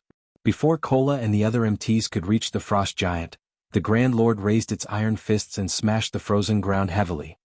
Ice thorns. As if the frosty ground had transformed into water, waves rocked the surroundings. Every wave rolled the ground.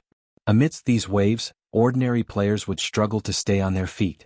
Although Kola and the others were experts, even they could barely advance. Following which, glistening ice spikes exploded from the ground, one after another. Even the slightest touch dealt nearly -3,000 damage to Kola and the other MTs.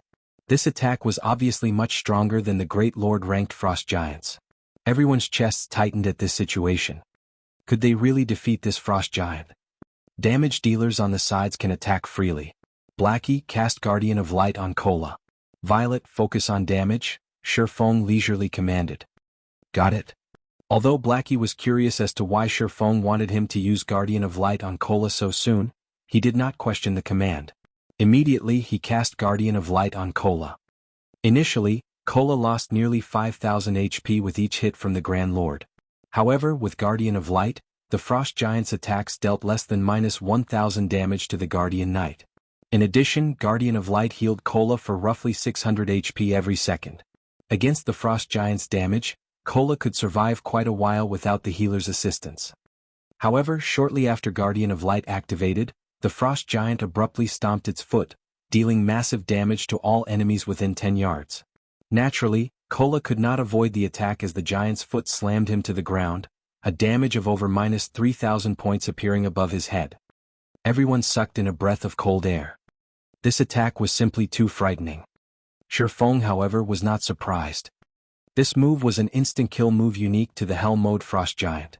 The Frost Giant would first use Fatal Blow against one enemy.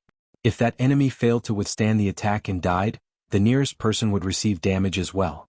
However, as long as a player withstood the attack, the Frost Giant would not immediately repeat the attack on a new target. Good. Next, focus on dodging the icicles from above.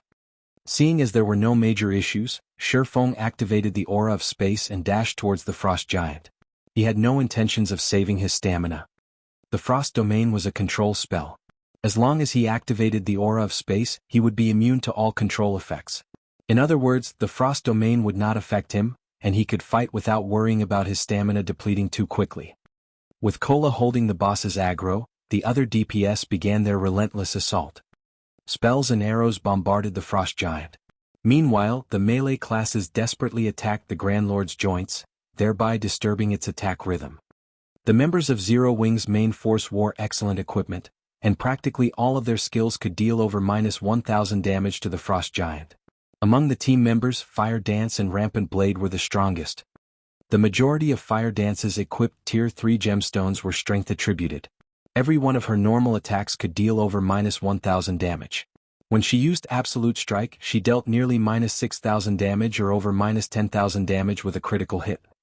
As for Rampant Blade, he possessed the Blue Fire double-edged sword. Each swing dealt over -1,500 damage to the Grand Lord. With a 20% critical rate, he could occasionally deal over -3,000 damage. From time to time he would also trigger Blue Fire Dance, dealing nearly -5,000 damage. His damage output was only second to Fire Dance's. Following them were Blackie and Violet Cloud. As the frost giant was an elemental being, it possessed some magic resistance. Hence, magic attacks were not as effective as physical attacks against the Grand Lord. Meanwhile, activating Silent Steps, Shifeng appeared directly above the frost giant. He sent a thunder flame explosion descending on the Grand Lord's head. Minus 10,436. The effects are better than I expected. Shifeng glanced at the system notification panel, seeing a 98% skill completion rate. After he had consumed the 100-berry wine, he noticed that drink had been more effective than usual. Normally, he could only achieve a 96% completion rate with Thunder Flame Explosion, even with the help of the 100-berry wine. Following which, Shifeng executed Chop. His motions were as smooth as flowing water. In the next moment, the 3 slashes he sent out intertwined into a single silver light, which tore everything in its path as it struck a single point. Minus 12,846. This time his chop achieved a 99% completion rate. He was only a thread away from reaching 100%. Shifeng's astonishing damage shocked his fellow teammates. Chop was one of a swordsman's basic skills, yet when Shifeng executed his Tier 1 chop, his display was far different from other swordsmen's. Instead of dealing 3 damages, the skill only dealt 1. The skill's overall damage was even more frightening. In the absence of a critical hit, Shifeng had dealt over minus 10,000 damage with his chop. His damage was on the same level as Fire Dance's and Rampant Blade's critical hits with their most powerful skills. This was simply inconceivable. Immediately after, Shifeng used Flame Burst, launching 15 attacks in quick succession. Every hit forced the frost giant to take half a step back. Moreover, each hit dealt over minus 16,000 damage and over minus 32,000 damage if it were a critical hit. The sight floored the other Zero Wing members into a momentary standstill. Don't focus on dealing more damage to the boss. Think about how you can improve your skill completion rates. It isn't often that you get to experience a mental suppression like this. Shifeng finally understood why the 100-berry wine was more effective than usual. The 100-berry wine had a side effect of blurring a player's 5 senses, dulling their perception. However, the Grand Lord's aura could negate much of this side effect, allowing players to maintain a clear state of mind even with the alcoholic effects. With this, players could execute their skills more efficiently. After Shifeng's reminder, everyone became aware of their own conditions. Previously, when they had drunk the 100-berry wine, they had not been able to maintain a clear state of mind. If they could practice their skills while sober, it would definitely help to improve their skill completion rates. Excitement gripped the team. They were no longer afraid of the Grand Lord. On the contrary, they stared at the frost giant as if he were nothing more than a mountain of gold, desire gripping their hearts. Using a Grand Lord as target practice was simply unbelievable, yet Zero Wings members did just that. The rapid rise of everyone's skill completion rates allowed them to understand more about their respective skills. At the same time, this improvement also allowed them to reduce many of their excess motions, thereby reducing their stamina consumption rate significantly. A short moment later, the frost giant's HP fell to the 20% threshold. However, none of these players were satisfied. During this short period, everyone's skill completion rates had improved significantly. For example, Fire Dance and Violet Cloud had managed to raise their skill completion rates by a stable 2%. Everyone else managed to raise theirs by a stable 1%. Originally, when raiding the hard mode Frost Giant, the team would have less than 70 people capable of fighting at this point. Now, however, every member of the team was still up and ready to fight. On the contrary, it was the Frost Giant who looked pitiful right now. You actually dare stand before me, the King of Frost? I will show you a power that you have never seen before. The Frost Giant bellowed, causing the entire cavern to tremble. Cold air began to gather and condense in the Frost Giant's hand. In the dark cavern, it seemed like the Frost Giant held a bright moon that dispelled the darkness. Why haven't we seen this move in hard mode before? A bad feeling started to creep up on Fire Dance. Before the Frost Giant attacked, everyone could feel a bone-chilling cold wrap around their bodies. In the next moment they began losing 500 HP every second. If the Frost Giant released its attack, it would likely obliterate the entire team instantly. When the Frost Giant held up the hill-sized ball of ice, which it had formed from the condensed cold air, Shifeng made his move. Absolute Time. When activated, Absolute time prevented enemies within a radius of 100 yards from using any skills or tools for 24 seconds. In this case, however, although the skill did affect the boss, it would only last 3 to 5 seconds at most. Even so, that was more than enough. Suddenly, the massive ice ball cracked and shattered. Meanwhile, the frost giant had weakened significantly following the interruption. Go. It's weak. Activate your berserk skills. Shi Feng hurriedly shouted. Suddenly, everyone activated the power of darkness, their attributes increasing significantly. In a fraction of a second, spells and arrows bombarded the frost giant, forcing constant, painful screams from the Great Lord. Following which, the frost giant's HP rapidly decreased, and even its hard exterior began to burst. In the end, the frost giant was reduced to a clear puddle of water, leaving behind a massive resplendent gemstone and a mountain of loot.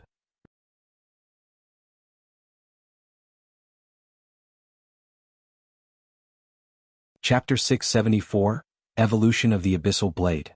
Starmoon City. Currently, due to the Stoneclaw Mountains, a large number of players had gathered in Starmoon City. Even White River City during its peak could not compete with the capital city's current crowd. The players gathered in the city were not limited to the elites and experts of Starmoon Kingdom. There were also players that had come from the Black Dragon Empire and the neighboring kingdoms. The city's population increased by the minute.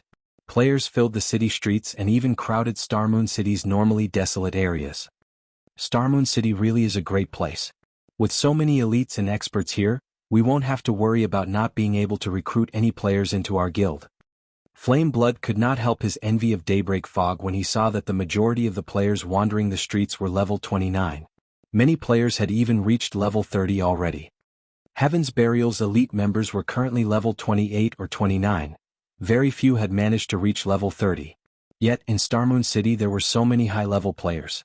Daybreak Fog would have a much easier time nurturing her branch's members than he would. Now that Heaven's Burial had obtained the first clear of the Frost Prison, not only had its fame spread throughout Starmoon City, but the players in the Black Dragon Empire and the neighboring kingdoms also knew about Heaven's Burial's success. If Heaven's Burial recruited members in Starmoon City now, it could easily obtain a large number of elite members. In a few short days, the guild could easily form an army to explore the Stoneclaw Mountains. This is only natural. Why else did you think guild leader chose this place? Daybreak Fog smiled. She then pointed towards Ouroboros's guild residence, saying, as long as we help guild leader complete his quest, both Ouroboros and the Star Alliance will live in fear of our shadow. Just as the members of Heaven's Burial chatted while waiting to receive orders from their guild leader, the sound of a system announcement suddenly rang near everyone's ears. Starmoon Kingdom Region System Announcement. Congratulations to Zero Wing for becoming the first team to conquer the Hell mode of Frost Prison. All players on the team will be rewarded with 9 million EXP, 1 Tier 3 gemstone of a random attribute, 100 Starmoon Kingdom reputation points, and 10 Humanity reputation points. God's Domain Southern Continent System Announcement. Congratulations to Zero Wing for becoming the first team to conquer the Hell mode of Frost Prison. All players on the team will be rewarded with 10 million EXP, 5 Tier 3 gemstones of random attributes, 100 Starmoon Kingdom reputation points, and 20 Humanity reputation points. God's Domain Continent System Announcement. Congratulations to Zero Wing for becoming the first team to conquer the Hell mode of Frost Prison.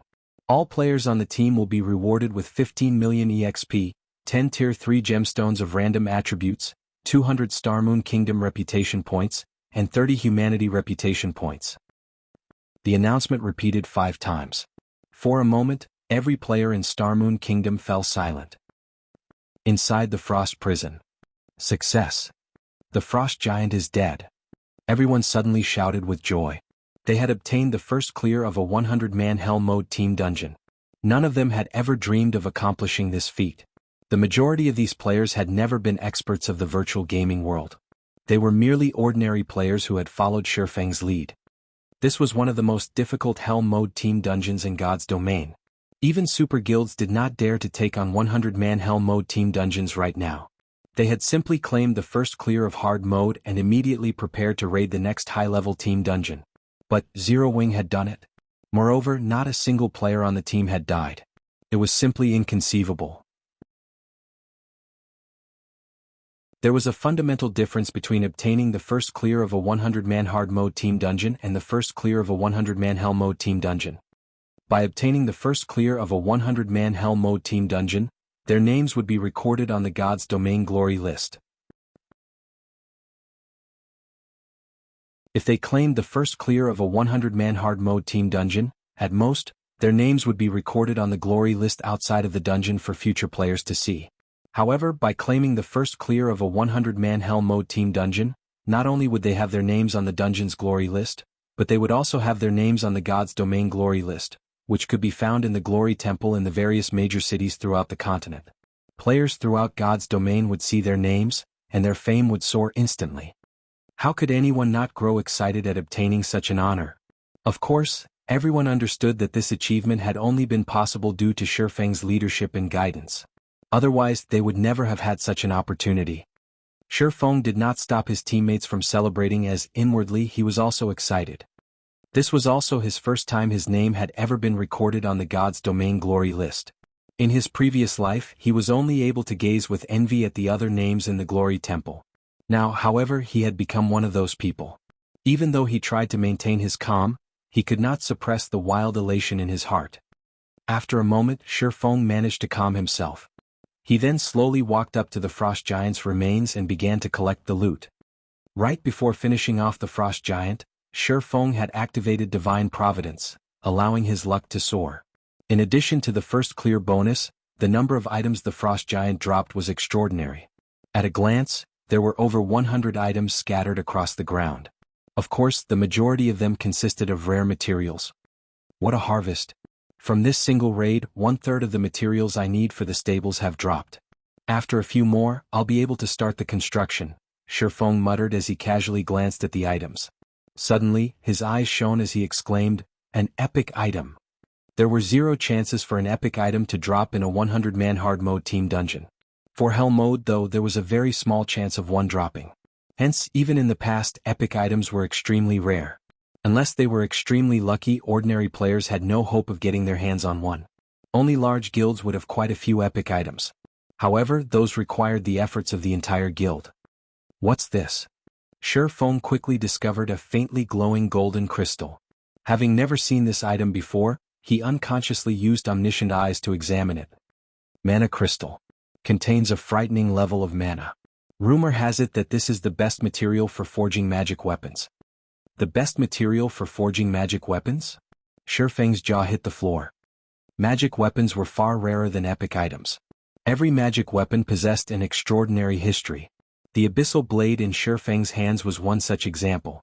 The master smith Alices had personally forged the magnificent weapon. The materials used would not have been one bit inferior to that of legendary items. The value of a material that could be used to forge a magic weapon would most likely rival that of an epic item, or even surpass it, because a magic weapon's strength depended on the skills of the forger. System: Abyssal blade has discovered an evolution item. Would you like the Abyssal blade to absorb the item and evolve? Suddenly, the sound of a system notification reached his ears. This is an evolution item? Shifeng gazed at the faintly glowing golden crystal in his hand in amazement. Aside from leveling up, the Abyssal blade could evolve. Only, the system had never revealed the conditions for its evolution. Moreover, Shifeng had only managed to learn very little information regarding magic weapons in the past, so he was not sure how to evolve a magic weapon. Unexpectedly, he had actually obtained the evolution item required after obtaining the first clear of a 100-man team dungeon. Should I evolve it or not? Shifeng knew that the stronger a magic weapon became, the stronger the backlash would be when it occurred.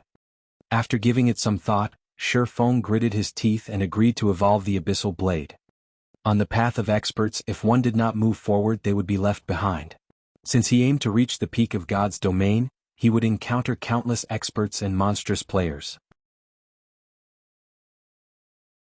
If he could not even control a single magic weapon, how was he supposed to face those monsters?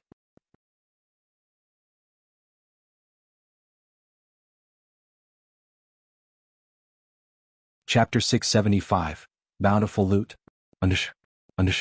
After Shifeng clicked to evolve the Abyssal blade, the golden crystal in his hand suddenly atomized, transforming into a stream of golden mist that flowed into the Abyssal blade.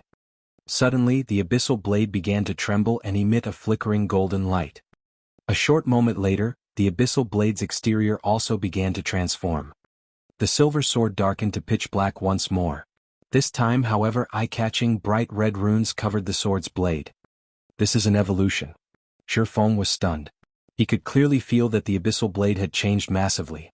His compatibility rate with the magic weapon had particularly increased. It felt as if the weapon had been tailored for him. However, unlike the abyssal blade's usual commotion when it leveled up, the weapon had not changed beyond its appearance. It was simply inconceivable. Immediately, Shifeng investigated the abyssal blade's attributes. Abyssal blade, one-handed sword, magic weapon. Attack power plus 655. All attributes plus 45. Attack speed plus 15. Ignore levels plus 15. Attacks half. 50% chance to cause 200% damage. 25% chance to cause 300% damage. Every attack increases damage by 2% to a maximum of 20%. If wielder belongs to a swordsman-related class, all skill levels plus 3. Increase free ability points received for every increase in level by 2 points. Equipment level 30. Can be upgraded. Devour 20 level 35 fine gold weapons and 3 level 35 dark gold weapons to upgrade to level 35. Equipment tier 1. Can be evolved. Devour 10 mana crystals to evolve to tier 2. Additional skill 1. Phantom kill, tier 1. Instantly creates a doppelganger under the wielder's control. Doppelganger has 80% of the wielder's attributes and all skills. The wielder can swap positions with the doppelganger at any time. Duration, 1 minute, 10 seconds. Cooldown, 5 minutes. Additional skill 2, Abyssal Bind, tier 1. Binds enemies and prevents movement, reducing defense by 100%. Duration, 4 seconds. Cooldown, 50 seconds. Additional skill 3, Nine Dragons Slash, tier 1. Instantly creates 12 phantoms of the abyssal blade for wielder's use. Each phantom sword deals up to 60% damage. Duration 30 seconds. Cooldown 5 minutes. Additional skill 4, Abyssal Curse, tier 1. Prevents all targets within a radius of 30 yards from moving or attacking for 6 seconds and reduces their attributes by 20% for 10 minutes. Effect doubles if there is only one target within range. Cooldown 30 minutes. Additional Profound Inheritance, Black Emperor, tier 1. When activated, every critical hit will accumulate 1 stack of death aura. Each stack can be used to increase all attributes by 2% and attack speed and movement speed by 1% for 10 seconds or to reduce the cooldown of a skill by 3 seconds. Maximum of 33 stacks of death aura. Duration, 10 minutes. Cooldown, 12 hours. The Master Smith Alice's personally created the Abyssal Blade using the Black Dragon King's fangs as material. It is one of 36 famed swords, ranking 31st. However, the Black Dragon King himself has cursed this sword. Beyond the immense strength the blade offers, the wielder must face a backlash after a certain amount of time. However, after Jack had remodeled the Abyssal Blade with a star crystal, the strength of the backlash has reduced greatly. If the wielder is unable to suppress the backlash, the wielder will receive the Black Dragon King's curse, permanently reducing all attributes by 50%. Unable to be dropped. Unable to be traded. So this is what an evolution looks like. Shifeng finally understood what was going on. The Abyssal Blade's evolution had only provided minor improvements in terms of attributes. However, it had increased the tiers of the magic weapon's additional skills, upgrading them from tier 0 to tier 1 skills. It was similar to how players upgraded their skills. Only while players required skill proficiency to upgrade their skills, the Abyssal Blade required mana crystals. Although the additional skills had not improved much after the evolution, the skills would now be more effective on high-tiered monsters. But this mana crystal was not easy to obtain. It only drops from 100-man Hell Mode team dungeons, and its drop rate is really low. Shifeng smiled bitterly. It was not easy to raid 100-man Hell Mode team dungeons. Not to mention there was only a chance for a mana crystal to drop from each raid. If one did not have the support of a powerful guild, it was practically impossible to evolve their magic weapon. Although the Abyssal Blade's evolution had been an unexpected windfall for Shifeng, the Frost Giant's other loot was extremely bountiful as well. Shifeng spent over a dozen minutes organizing the loot. In total, they had obtained 26 weapons and equipment pieces in this raid. Aside from one epic weapon, 2 Tier 1 weapons, 8 dark gold set pieces, and 7 dark gold weapons and equipment had dropped. The remaining non-material items were fine gold set pieces. The harvest this time really is massive. Not only did an epic item drop, but we also obtained 2 Tier 1 weapons. Shi Feng immediately began appraising the epic item and Tier 1 weapons. Among the many weapons and equipment pieces that dropped, the epic item definitely ranked first in terms of value. The Tier 1 weapons followed closely behind. Aside from epic weapons, a Tier 1 weapon was the best weapon available for a Tier 1 class. Although Tier 1 weapons were only slightly superior to dark gold weapons in terms of attributes, they specifically catered to a single class. Hence, these weapons allowed players to exert more of their strength in combat. Divine Frost Armor, Plate Armor, Epic Rank. Level 30, Level 90. Equipment Requirement: Strength 240, Agility 150. Attributes adjust according to the user's level. HP increased by 20%. Defense increased by 30%. Evasion plus 20. Ice resistance plus 30. Defend plus 2 levels. Ignore levels plus 10. Additional passive skill 1 dash. Frost Domain. Reduce the movement speed and attack speed of all enemies within a range of 20 yards by 20%. Additional passive skill 2 dash. Frost Shield. When attacked, there is a fixed chance to generate a frost shield that reduces damage received by 50%. Additional active skill dash. Freezing Air. Increases defense by 100% and reduces magic damage received by 80% for 15 seconds. Reduces enemies' movement speed within 15 yards by 40% each second. After being slowed for 3 seconds, they will be frozen for 7 seconds. Cooldown 3 minutes. Tempest's Breath, Two-Handed Saber, Tier 1 weapon. Level 30, Level 50. Class Requirement: Berserker. Attack Power plus 748, currently Level 30. Strength plus 50, Agility plus 45, Endurance plus 40. Ignore 20% of the target's defense. Ignore levels plus 10. All Berserker skills plus 1 level. Durability 160/160. Attacks half. 15% chance to trigger Whirlwind/passive, dealing 180% weapon damage to surrounding enemies. 20% chance to trigger Fatal Blow, dealing 220% weapon damage to target and inflict bleed, reducing target's HP by 20% over 6 seconds. Windchaser, Longbow, Tier 1 weapon. Level 30, Level 50. Class Requirement: Ranger. Attack Power plus 708, currently Level 30. Strength plus 43, Agility plus 55, Endurance plus 42. Attack Speed plus 3. Accuracy plus 10%. Ignore levels plus 10. All Ranger skills plus 1 level. Durability 140/140. Attacks half. 10% chance to trigger Wind's Protection, increasing arrow speed by 60% and inflicting 170% weapon damage. 20% chance to trigger Quadruple Stars, transforming 1 arrow into 4, each dealing 90% weapon damage. When Shi Feng shared these weapons and equipment pieces statistics, the team forgot about their joy of claiming the first clear of Hell mode completely. This epic plate armor is insane. This is perfect for dealing with agility-focused bosses and players. Cola stared at the armor, mesmerized. MT classes were not particularly agile. With the Frost Domain, however, MTs could make up for this weakness, their strength reaching a whole new level. Now that you've seen the items for yourselves, let's start the team auction, Shi Feng announced.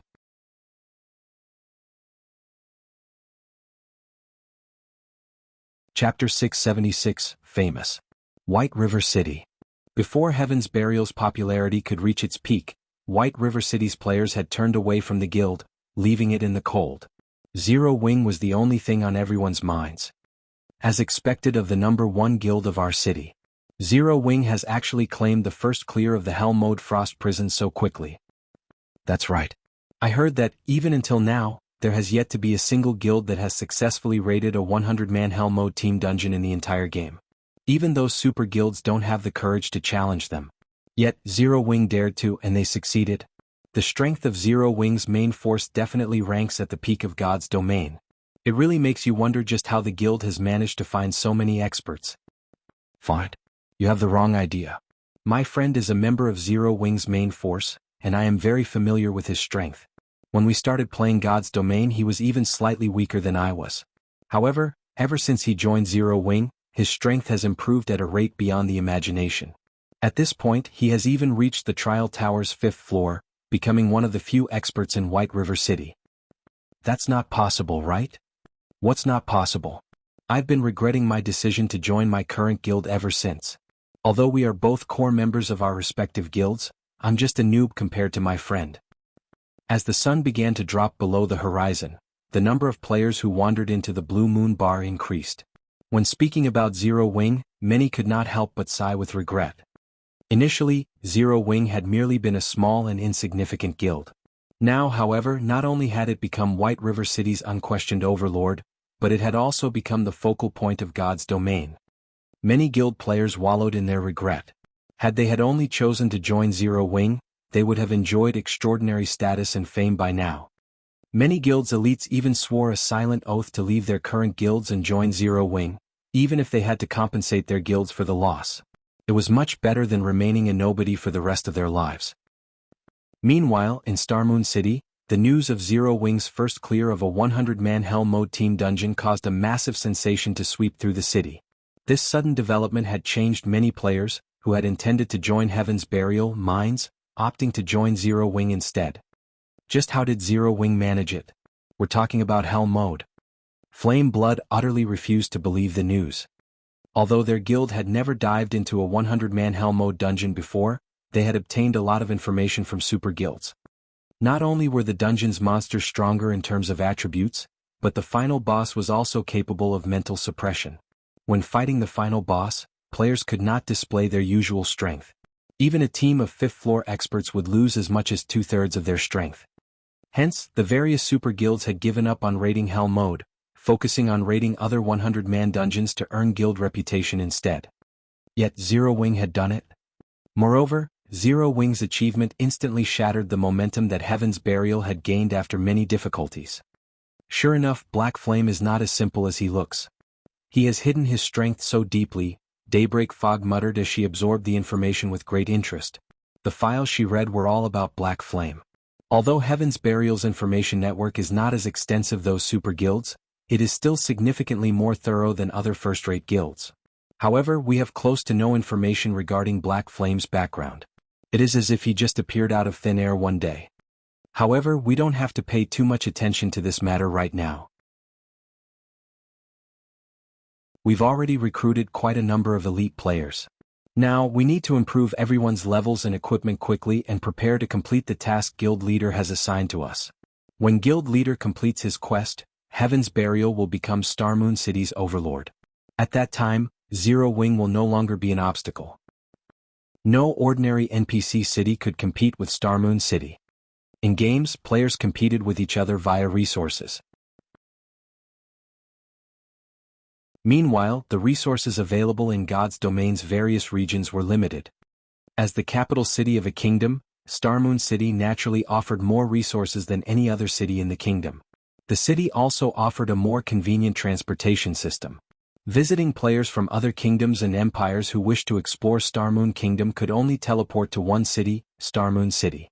Only after teleporting to Starmoon City could they teleport to the other cities in Starmoon Kingdom. This alone was enough to allow Starmoon City to stand above its competitors in the kingdom. Not to mention, Starmoon City had far more high-level maps and dungeons within its region. Aside from Starmoon Kingdom, the various large guilds across God's domain began to turn their attention to Zero Wing, particularly first-rate guilds and super guilds. Zero Wing? Isn't that the upstart guild that the Dragon Phoenix Pavilion failed to annihilate? If it can claim the first clear of a 100-man Hell Mode dungeon, some major corporation must be funding it in secret. It seems we'll have to investigate. Meanwhile, inside Twilight Echo's guild residence. Despite being a veteran first-rate guild, Twilight Echo was in a turmoil. Initially, they had not particularly cared about Zero Wing. After all, it was simply a farce Aqua Rose had concocted. Now, however, the situation had changed. The Zero Wing that Aqua Rose currently occupied had claimed the first clear of a 100-man Hell Mode team dungeon. Even super guilds lacked this achievement. This went to show that Zero Wing's strength was extraordinary. At the very least, the standard of the guild's main force must rank at the very peak of God's domain. However, nobody among Twilight Echo upper echelon believed that Black Flame was the one responsible for such a powerful team.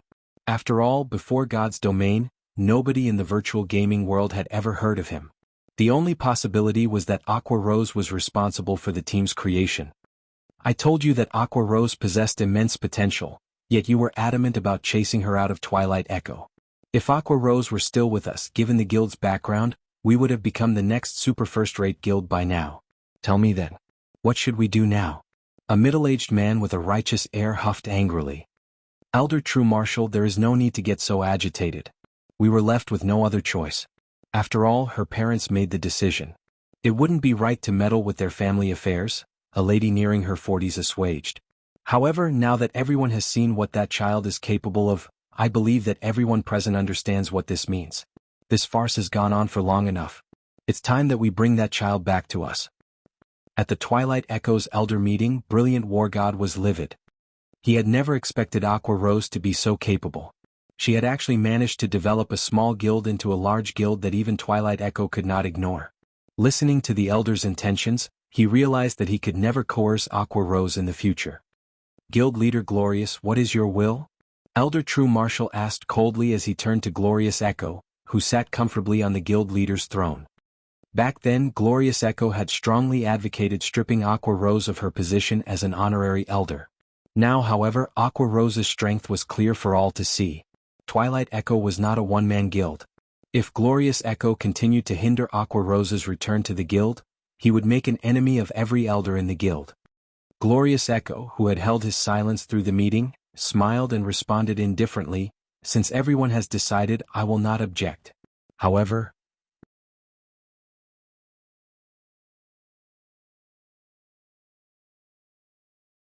Chapter 677, Solomon's Sword. Inside the Frost Prison, after Shi Feng announced the start of the auction, a heated competition began between every member of the team. They even fought fiercely over the dark gold set pieces, much less the epic ranked Divine Frost armor. The bids continuously increased by 1,000 GCP increments. Zero Wings GCP was not cheap. Each point was roughly the equivalent of 30 copper. In other words, 1,000 GCPs were worth roughly 3 gold. To the majority of independent players, 3 gold coins was an astronomical price. Normally, these players would only have several silver coins in their pockets, maybe 10 or 20 silver if they were slightly stronger. However, in the hands of Zero Wings main force members, that amount of money was practically nothing. After a brief moment of bidding, the price for the Tier 1 two-handed saber, Tempest's Breath, had reached 50,000 GCPs. If converted to coins, that would be 150 gold. However, the true value of a Tier 1 weapon was far more than 150 gold, as it could last until level 50. It would only start to lose its value after players attain their Tier 2 class. Meanwhile, among the Berserker's current weapons, Rampant Blade's Bluefire double-edged sword was the strongest. However, it was slightly weaker than the Tier 1 Tempest's Breath. Hence, the Berserkers desperately fought to outbid each other. Some even sought to loan GCPs from their friends. Rampant, you lost out big time this time. After spending nearly all of your GCPs on the Bluefire double-edged sword, you couldn't compete for the Tempest's Breath even if you wanted to. Turtledove could not help but tease the Berserker as she smiled at the anxious Rampant Blade. What are you gloating for? If not for Big Brother Cola and Boss Wumian having Tier 1 sets, Guild Leader would not have given you the Divine Frost armor. Rampant Blade rolled his eyes at the female Guardian Knight. Although the effects of a complete Tier 1 set equipment were frightening, the attributes on the Divine Frost armor were simply too good. It was only slightly inferior to a Tier 1 set equipment. In terms of combat, the Divine Frost armor might even be better. Ignoring Rampant Blade's words, Turtledove hugged the Divine Frost armor to her chest, smiling gleefully. Although she owed the guild a large number of contribution points after obtaining the Frost armor, with it she could earn GCPs much faster than before. Moreover, with the Frost armor, her combat power instantly rose to the same level Cola and Yi Wumian, making her one of the top 3 MTs in the guild. While Turtledove joyfully celebrated her prize, Shadow Sword spent 85,000 GCPs to gain the Tempest's Breath. Minor Wind, one of the 5 demon generals, purchased the Tier 1 weapon, Windchaser, for 92,000 GCPs. Both Shadow Sword and Minor Wind were Zero Wings core combatants. Although they were not as strong as Fire Dance and Violet Cloud, they had still passed the 5th floor of the Trial Tower, making them both experts who had reached the 6th floor. Now that they both had a Tier 1 weapon, their combat power had improved significantly. After the auction was over, seeing as it was relatively late in God's domain, everyone logged out to rest. Only a few people, such as Shadow Sword and Minor Wind, continued to play. They intended to test out their new weapons. Hence, they all went to the Divine Colosseum to train. Just as Shi Feng was about to leave the Frost Prison, the sound of a system notification suddenly reached his ears. System. There is a strange image engraved on the elemental core left behind after the Frost Giant's death. Do you wish to investigate it? Strange image? Shi Feng turned to the massive, resplendent gemstone that he had previously ignored. The blue gemstone was as tall as he was. If not for the system notification, he would not have noticed the palm-sized image engraved on the gemstone's exterior. Why haven't I encountered this notification in the past? Shi Feng walked up to the gemstone and inspected the image carefully. He discovered that it was an extraordinarily complex magic array. It was, by far, one of the most complex magic arrays he had ever seen. It was as intricate as an electronic instrument. When Shi Feng touched the image, the elemental core suddenly began to shrink. From the size of an adult human, the massive gemstone shrank to the size of a fist in the blink of an eye. System, Quest Solomon's Treasure, activated. Quest details. An immensely powerful magic array has been carved into the elemental core along with Solomon's symbol. You might gain an unexpected bounty if you take this elemental core to a great mage. Quest rewards, unknown. Is this a bonus quest for obtaining the first clear of Hell mode? Shi Feng involuntarily shuddered when he heard the name Solomon. There were countless weapons in God's domain. However, while epic weapons were exceedingly rare, legendary weapons were as rare as a phoenix's feather. Among the 10 most famous legendary weapons in the past, one of them had been Solomon's sword. Although Shi Feng did not know how Solomon's treasure and Solomon's sword were related, even the faintest of connections was amazing. It was enough to make every melee class in God's domain mad with greed. Legendary items were powerful enough to allow a person to challenge opponents of a higher tier. The 10 great legendary weapons, however, stood out from the crowd. Shi Feng had heard many deeds involving the 10 great legendary weapons in the past. To put it in another way, not a single player in God's domain would ignore one of these weapons. One of the most sensational occurrences had been a Tier 3 player's provocation of a Tier 5 player. In the end, the two fought each other with everything they had. However, when everyone had believed that the Tier 3 player was finished, that Tier 3 player had actually managed to escape their opponent. In God's domain, the difference between tiers was massive. A Tier 5 player could massacre a group of Tier 3 players effortlessly. Hence, it was practically a miracle that the Tier 3 player had managed to escape. The incident had shocked God's domain as that person had broken one of the game's iron rules. Afterward, that Tier 3 player reached Tier 4, and when he encountered the Tier 5 player again, he only took a few seconds to finish his opponent off. After the incident, the various large guilds investigated the mysterious player, hoping to find the cause for such an upheaval. In the end, they discovered that the Tier 3 player's weapon had been one of the 10 great legendary weapons. Afterward, that person went on to become a Tier 6 God-ranked player. He had also been a member of the famous Midnight Tea Party, known as the Mage God Gaia. Although Gaia had only begun playing God's domain during the middle stage of the game, both his talent and luck were far beyond that of the ordinary person. He quickly became a Tier 6 God-ranked player, becoming a massive headache for super guilds. Now that he had a clue that could possibly lead towards one of the 10 great legendary weapons, even Shi Feng was shocked senseless. Although he currently had the Abyssal Blade, at the end of the day, a magic weapon was only a magic weapon. It was significantly inferior to a legendary weapon, not to mention one of the 10 great legendary weapons. Such an item was almost a myth, even in God's domain. Shi Feng carefully stored the elemental core and with trembling hands, took out a return scroll. Calm down. Calm down. Shi Feng told himself repeatedly. However, he could not keep his thoughts from wandering towards Solomon's sword. I should meet with Weissman for now. Although there were quite a number of Tier 3 great mages in White River City, there was only one Tier 4 great wizard, Weissman. Shi Feng did not believe that ordinary great mages would know much about Solomon. Only those old fellows who had lived for over 100 years would have detailed information. Ordinary players had no chance of gaining an audience with Weissman.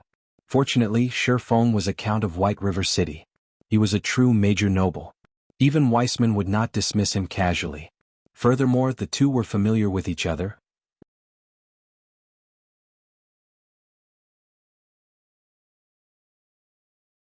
Chapter 678, Top of the World.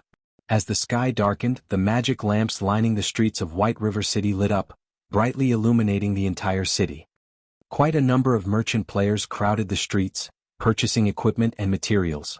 At this time, many combat players were returning to the city after a day of hard work.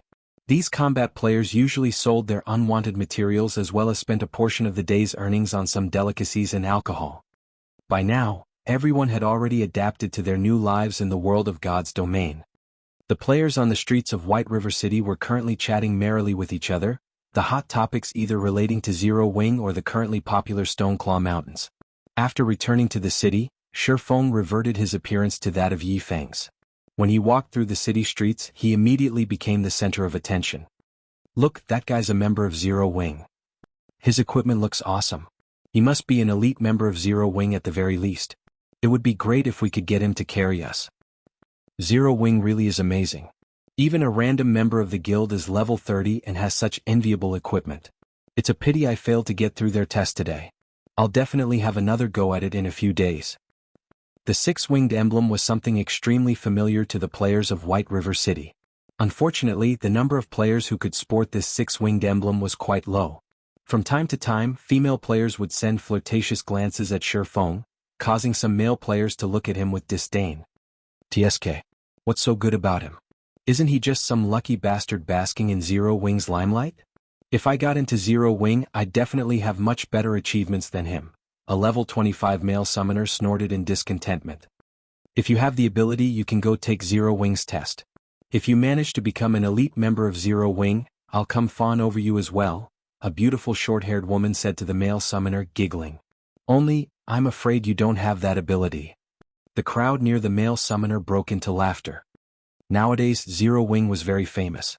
Countless players were trying to join the guild. Plenty of elite members of other guilds had also withdrawn from their guilds to transfer to Zero Wing. But despite so many players applying to Zero Wing, the guild's member count did not increase by much. One could just imagine how difficult it was to enter the guild. Zero Wing's entrance examination was rigorous and had very high requirements. The guild had always put quality before quantity. However, anyone who passed the test would only be an ordinary guild member. Those who wished to become an elite member would have to accumulate a certain amount of GCPs to qualify for the elite test to become an elite member. In short, Zero Wing's requirements were far more stringent than other guilds. Hence, it was incredibly difficult to become an elite member of Zero Wing. Any person who managed to become an elite member of Zero Wing was already an expert in the eyes of ordinary players. Shifeng simply smiled at the gossiping of the crowd. Shaking his head, he donned a black cloak and quickly made his way to the city hall. A female receptionist dressed in neat office attire came up to Shifeng and asked, "Good day, sir. How may I be of service to you today?" "I wish to meet with Lord Weissman." Shifeng showed his count emblem. "Lord Count, please follow me." Upon seeing the count emblem, the receptionist immediately led Shifeng to the inner sanctum of the building. After waiting for several minutes, Shifeng was then shown into Weissman's office. "Young man, what brings you to this old man today?" Weissman asked warmly as he stroked his white beard. "Lord Weissman, please take a look at this." Shifeng retrieved the elemental core from his bag. The instant Shifeng took out the elemental core, Weissman squinted his eyes, a serious expression appearing on his face. "Young man, you really are something."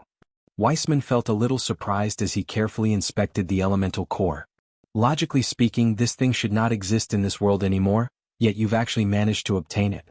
Your luck truly is extraordinary. It's no wonder that little girl Charlene says that you have heaven-defying luck. "Lord Weissman, do you know what this item is?" Shifeng asked hurriedly. Judging from Weissman's reaction, he could tell that there was more to this item than met the eye. After inspecting the magic array engraved on the elemental core, Weissman could only shake his head and say, "It is still too early for you to come into contact with this thing. If you wish to challenge this, I advise you to do so only after you become stronger." "Lord Weissman, may I know how strong I need to be?" Shifeng asked. "Reach Tier 3. Weissman immediately provided Shifeng with a definite answer. "Tier 3. Shifeng could not help his surprise. "Is it really impossible for me right now?" Although he knew that the quest would not be simple, he had not thought that the difficulty would be so excessive. He was still a long way from obtaining his Tier 2 class, not to mention the level 100 Tier 3 class. In the past, even after a decade had passed, Tier 3 players were still considered peerless experts as the majority of the player population failed to attain their Tier 3 classes at all. For Solomon's Treasure to be a quest that required him to have a Tier 3 class to complete it, its difficulty was simply ridiculous. However, this revelation also further convinced Shi Feng that Solomon's Treasure might be somehow related to Solomon's sword. It's not exactly impossible. The problem is, with your current strength, you won't be able to reach that place, Weissman laughed. Won't be able to reach? Shi Feng came to a realization. He did not lack the strength to complete the quest but only the strength to arrive at the quest location. Lord Weissman, can you tell me where that place is? The top of the world, Mount Sogar. Weissman did not try to withhold the answer from Shi Feng. On the contrary, he sincerely explained, the magical array carved onto this elemental core is not only a map but also a key. Meanwhile, the location indicated in the map is Mount Sogar. Setting aside how far that place is from Starmoon Kingdom, on your way there, you will have to pass through places with powerful monsters. Having a Tier 3 class is already the minimum. If you wish to arrive safely at Mount Sogar, you should reach my standard at the very least. Hence, you had best give up on that place for now. It won't be too late to go there once your strength reaches a sufficient level. You are still young. What you have is time. The top of the world? Shi Feng smiled. Shi Feng knew of this place. Although he had never personally been to Mount Sogar before, its fame as the top of the world was most likely known throughout God's domain. And indeed, just like Weissman had said, a Tier 3 class would be no different from food to the monsters one would encounter on the way to Mount Sogar. Even if he were still a level 200 Tier 3 Sword King right now, he would barely manage to reach Mount Sogar. He would also have to spend a long time traveling to get there as the teleportation point nearest to Mount Sogar was 10 days away. Moreover, that was assuming that he could continue running for 10 days straight and did not encounter any powerful monsters throughout the entire journey. Although he could shorten the travel time by using a mount, even then it would still take a long time. However, Shi Feng had the position teleportation scroll, a Tier 4 scroll that allowed him to teleport to any location in God's domain, except for a few special spaces. Mount Sogar was not one of these exceptions.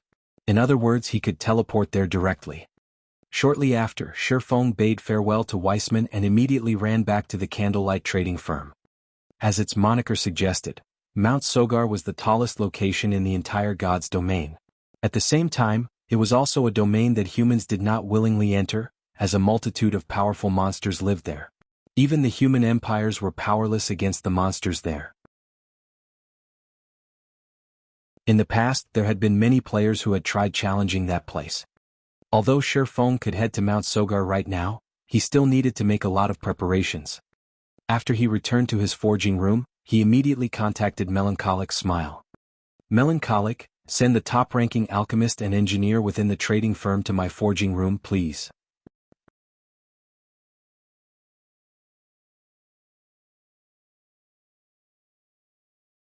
Chapter 679, The Weapon That Ended an Era. Inside an advanced forging room of the Candlelight Trading Firm. Under Melancholic Smile's instructions, the Candlelight Trading Firm's most skilled alchemist and engineer immediately made their way to Shi Feng's forging room. Take a look at these for now and tell me how confident you are at manufacturing these items, Shi Feng said. He then passed two separate designs to the alchemist Nine Coasts and the engineer Ocean Smile. The two people hurriedly nodded in response, not daring to act sloppily at all before Shi Feng. Nine Coasts was the only intermediate alchemist of the Candlelight Trading Firm, whereas Ocean Smile was the only intermediate engineer of the trading firm. In the past, both these people had boasted great achievements and had managed to set foot into the realm of masters. Back then, even Shi Feng, the guild leader of a second-rate guild, had to treat them with great respect. Yet now these two people were very nervous while conversing with him. There was no hint of the arrogance they usually displayed when dealing with other lifestyle players within the firm. They were just like two obedient little kittens as they earnestly studied the design Shi Feng had passed to them. However, this reaction of theirs was unavoidable. Black Flame was simply too preeminent. In the entire Starmoon Kingdom, not a single person did not know about Black Flame. He was a great character standing at the peak of Starmoon Kingdom.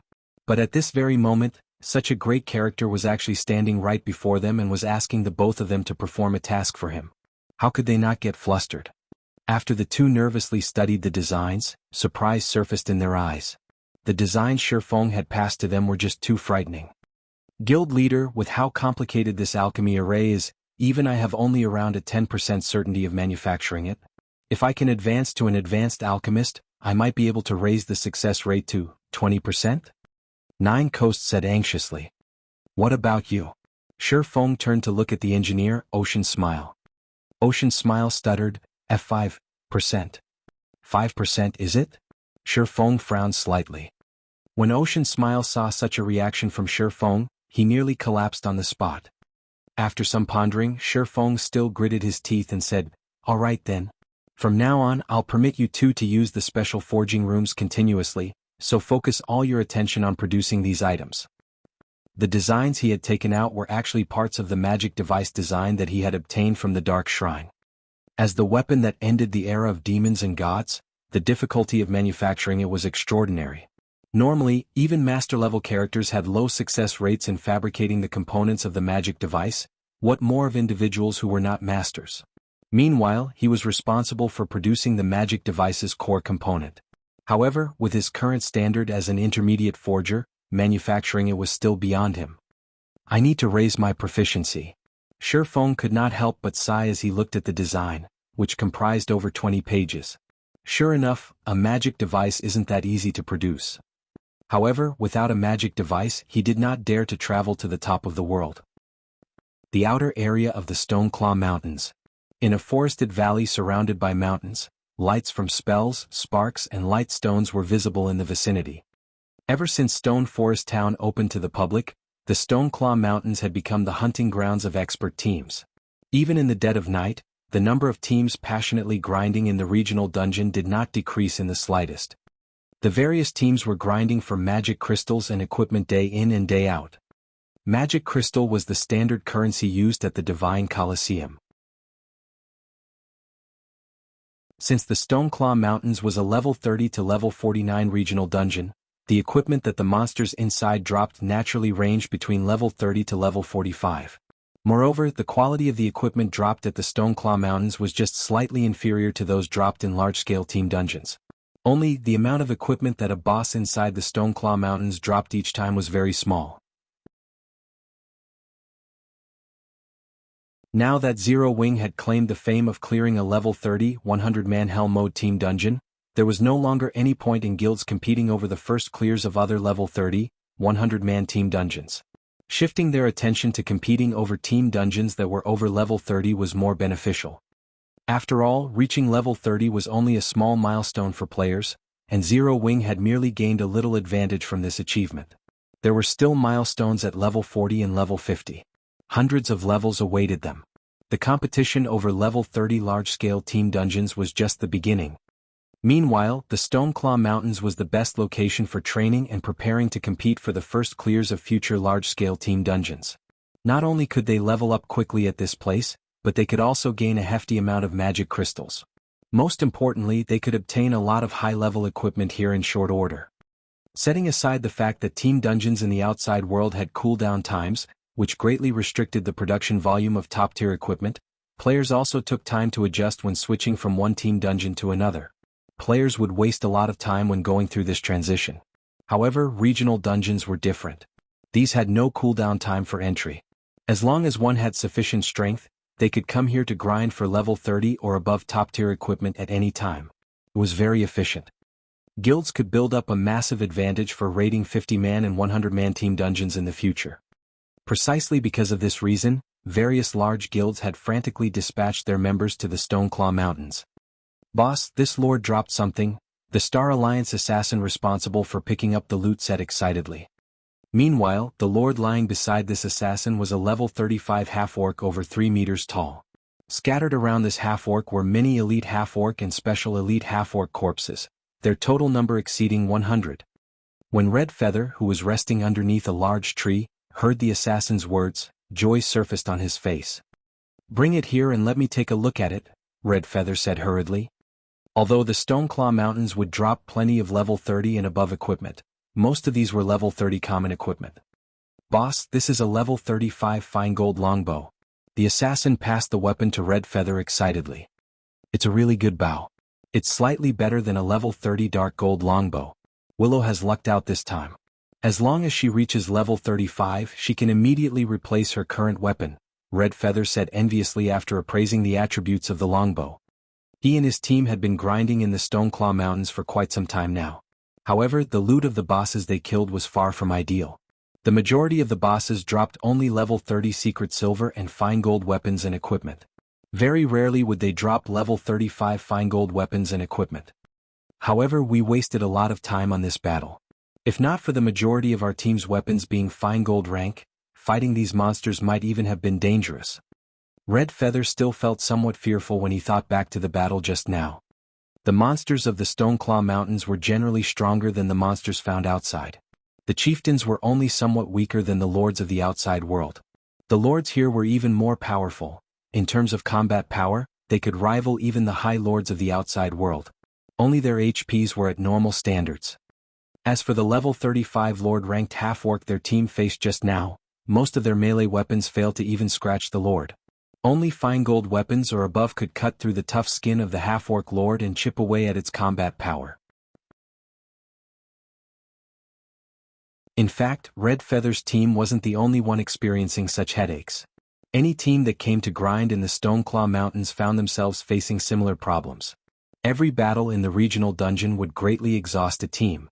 Players who used secret silver weapons were even forced to use whetstones to recover their weapons' durability after fighting just one battle. Otherwise, their weapons were sure to break in the next engagement. As a result, the teams in the Stoneclaw Mountains could not fight continuously over long periods of time. Boss Red, Elder Purple Eye's team has encountered 1 lord and 6 chieftains. They are in urgent need of backup right now. Purple Eye's team is too unlucky to have actually encountered so many monsters. Everyone follow me immediately. Shortly after Red Feather's team began resting, Purple Eye, who was also one of the Star Alliance's top combatants, sent a request for help. Red Feather had no choice but to respond. Even if the standard of Purple Eye's team was very high, there was no way her 100-man team could take on the equivalent of 1 High Lord and 6 lords of the outside world simultaneously. Not to mention there should also be plenty of elite and special elite monsters. However, the problem plaguing the various teams was actually making the candlelight trading firm in Stone Forest Town a fortune. Whether it was whetstones or advanced whetstones, none of the guilds had initially planned to purchase these items from the candlelight trading firm. However, the consumption of these items was simply too voracious. Their own production was insufficient. Hence, the guilds had no choice but to purchase these items from the candlelight trading firm. Due to this reason, the entire candlelight trading firm was extremely busy since several hundred whetstones might sell at any given minute. Meanwhile, during the time the various guilds were scrambling over the Stoneclaw Mountains, Shurfeng cooped himself up inside a special forging room, frantically producing intermediate mana armor kits and continuously increasing his forging proficiency. For 4 whole days, Shurfeng did not sleep or rest, spending all that time madly raising his proficiency. He only stopped when the sound of a system notification entered his ears.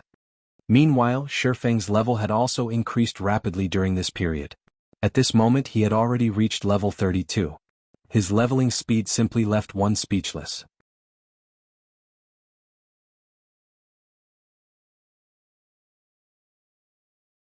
Chapter 680 Advanced Forger. System, congratulations. You are the first player to be promoted to an Advanced Forger.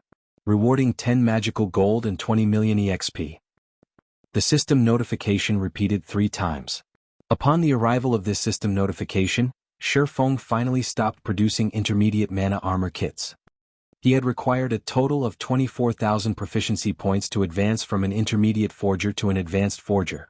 That was double the amount necessary for the promotion from a basic forger to an intermediate forger. It really is tough work. Shurfeng abruptly collapsed into a chair, breathing out a sigh of relief. With this standard, I should be able to manufacture the core component of the magic device. Even if he was producing intermediate mana armor kits, it normally should not have been possible to gain 24,000 proficiency points in just 4 days. However, he had the forging talent, forging genius, that every forger dreamed of obtaining. With each successful forging he had a fixed chance to receive an additional 2 proficiency points, equivalent to successfully producing 1 more high-level item. The luck from Icarus's heart also helped increase his chances of triggering the effects of forging genius. Only with the combination of all these effects did he manage to become an advanced forger. Nevertheless, his success rate at producing the core component of the magic device would still be very low, even though he was now an advanced forger, roughly 10% at most. If he became a master forger, though, his success rate could be as much as 30%. However, time waited for no man. Moreover, even if Shifeng had the Book of Forging, the Black Steel Insignia, and forging talent, advancing from an advanced forger to a master forger would still be extremely difficult. That promotion was no longer a problem of proficiency or success rate. One of the requirements for a player to become a master forger was the creation of their own weapons and equipment without relying on readily available forging designs. Doing so would not take days but rather months or years instead. Hence, even after a decade had passed, remarkably few players had managed to reach the level of master. Setting aside the fact that Shifeng needed to advance to his Tier 2 class within a short period, just the test for the Tier 2 class was already quite challenging. The test for one of the 10 Great Saint Legacies could only be more so. If he wanted to clear the test quickly, it was naturally better for him to be stronger. Solomon's treasure might allow him to improve his strength further. Needless to say, he had to complete the quest as soon as possible. During these 4 days, many things had also occurred in the vast god's domain. The most popular matter had to be the activation of the Divine Battlefield at the Divine Colosseum. The Divine Battlefield was a place for players to wage war against each other. Players could obtain points for killing other players in the Divine Battlefield, which they could then use to exchange for rewards. A wide selection of rewards was available, although the most attractive rewards were still weapons and equipment. The best reward players could trade for was dark gold set equipment. However, the number of points required to do so was immense. Moreover, the weapons and equipment received were non-tradable and were usable for only the person who exchanged for them. Hence, even if the items dropped upon the owner's death, other people could not avail of said items, though they could sell them to NPCs, at dismal prices. To exchange for dark gold set equipment, players were first required to reach the highest ranking battlefield. The Divine Battlefield was divided into multiple ranks: Soldier's Battlefield, General's Battlefield, Marshal's Battlefield, King's Battlefield, and Hero's Battlefield, with each succeeding rank having increasingly higher entry requirements. Only after reaching the Hero's Battlefield could players collect points to exchange for dark gold set equipment. However, this was also a good way for experts to upgrade their equipment. After all, even guilds had a hard time obtaining dark gold weapons and equipment.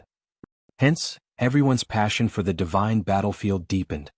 When Fire Dance and her team participated in the Divine Battlefield, they would occasionally get slaughtered as well.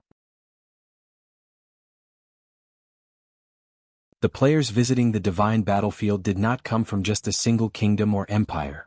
Instead, the entire god's domain shared a single divine battlefield. Against monstrous experts or the encirclement of 3 or 4 top-tier experts, even Fire Dance and the other Zero Wing Corps members could only accept fate. This experience also allowed her and the others to realize that, no matter how strong they had become, there was always someone stronger than they were. Even if they ranked at the top of a weak little kingdom like Starmoon Kingdom, they were still insignificant beings in the vast world of God's domain. Meanwhile, the situation at the Stoneclaw Mountains was also heating up. Many teams had already begun clearing the monsters wandering in between the outer and inner areas of the dungeon, and upgrading their equipment very quickly as a result. Zero Wing was also sending large numbers of members to the regional dungeon to grind and level up. For a time, competition within the Stoneclaw Mountains rapidly intensified, and quite often friction and fighting would break out between players in the dungeon. With the passage of time and the continuous improvement of the system, many more experts would emerge in God's domain. Hence, Shifeng was in a hurry to improve himself further. Guild leader, here are the items you've asked for. The alchemist 9 Coast stacked a pile of components on top of the stone platform. Respectfully, he said, "These are all the components we've managed to make during these past few days. There are 70 sets here." After striving for 4 days, he and Ocean Smile had managed to manufacture only 70 sets of components. Despite receiving an endless amount of materials, their success rates were far lower than their initial estimates. They had spent a full 1,000 gold on manufacturing a mere 70 sets of components. If converted to credits, that amount of coins would be worth several million. At this point, they just wished they could crawl into a hole and die. After all, the materials required to manufacture each component cost roughly 30 silver. With over 1,000 gold, they could have produced over 3,000 individual components. Yet, the both of them combined had only managed to make 140. Their success rate did not even reach 5%. Okay, you can go back and continue making the components. Shifeng nodded. He was not surprised whatsoever by this abysmal success rate. All things considered, those were components required to manufacture a magic device. Their failure to achieve a 5% success rate was entirely within his expectations. After 9 coasts left, Shifeng sorted his mood out and began producing the core component of the magic device. The core component required only a few materials. However, they were all rare materials. Even after the guild's combined efforts as well as purchases through Gentle Snow's connections, he had managed to collect only 100 sets of materials. The cost of one set was roughly 10 gold, so 100 sets cost about 1,000 gold. Meanwhile, Shifeng's success rate was only around 10%. Even the Star Alliance and Ouroboros would not be willing to take such a gamble.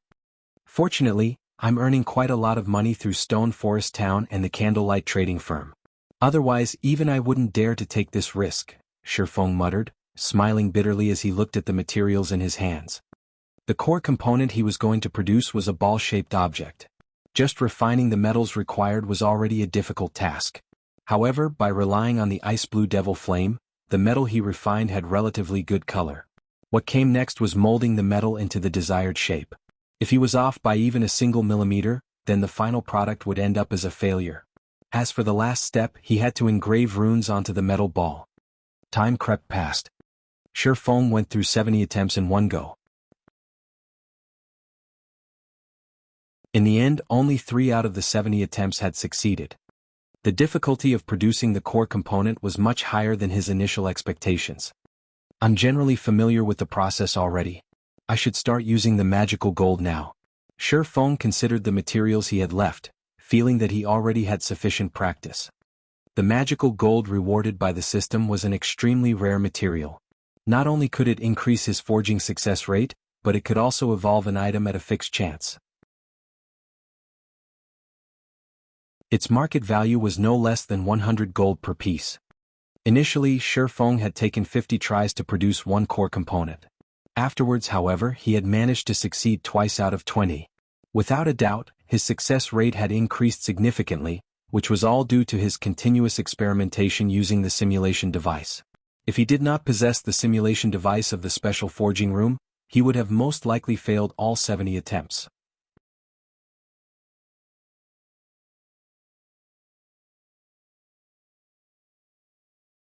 Chapter 681 Dual Abilities.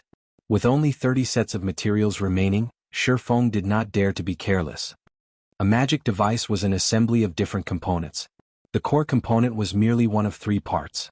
If he failed the final assembly, the product would be a failure as well, and the components would have to be scrapped. Shifeng had seen a master forger assemble magic devices in the past. Back then, said master forger only had a success rate of 30%. Even so, a massive number of players eagerly searched out this master forger to help assemble their magic devices for them because other master forgers had less than a 20% success rate. 5 sets of components were required just to assemble a single magic device. Furthermore, each component set, which consisted of 3 individual components, required roughly 10 sets of materials to manufacture. In other words, at least 50 sets of materials were required to produce a magic device. If one were unlucky, they might actually require more than 100 sets. Even an expert player would have to spend a long time to gather 100 sets of raw materials. The coins involved could also put an expert player into debt. This was precisely why magic devices had been extremely rare in God's domain in the past. The players capable of obtaining one were generally either experts or wealthy tycoons. After Shifeng had gone so much trouble to obtain 100 sets of materials, he had only managed to produce 3 core components after expending 70 sets. It was not enough to assemble a magic device. At the very least, he needed to prepare 10 core components to have a higher chance of manufacturing a magic device. After all, he was only an advanced forger, not a master forger. Time crawled by. Shifeng's first attempt to produce the core component with the magical gold failed. The second attempt failed as well. After 4 consecutive failures, Shifeng had no choice but to give up on using the magical gold. Magical gold was one of the best support tools for forging dark gold and epic items. Even Shi Feng felt a sting after failing 4 times in a row. On his 9th attempt, Shi Feng finally succeeded. Sure enough, engraving the runes is the most difficult stage. Shi Feng could tell that his previous successes had not been due to luck because he had felt as if his entire being had melted into the metal while he had focused on engraving the runes on this last core. He had felt something similar during his previous successes. This feeling of melding with the core component?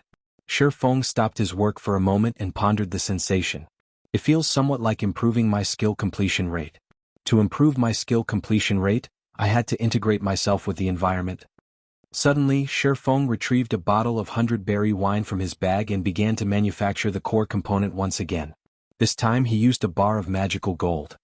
The 100-berry wine was a tool that could increase one's compatibility rate.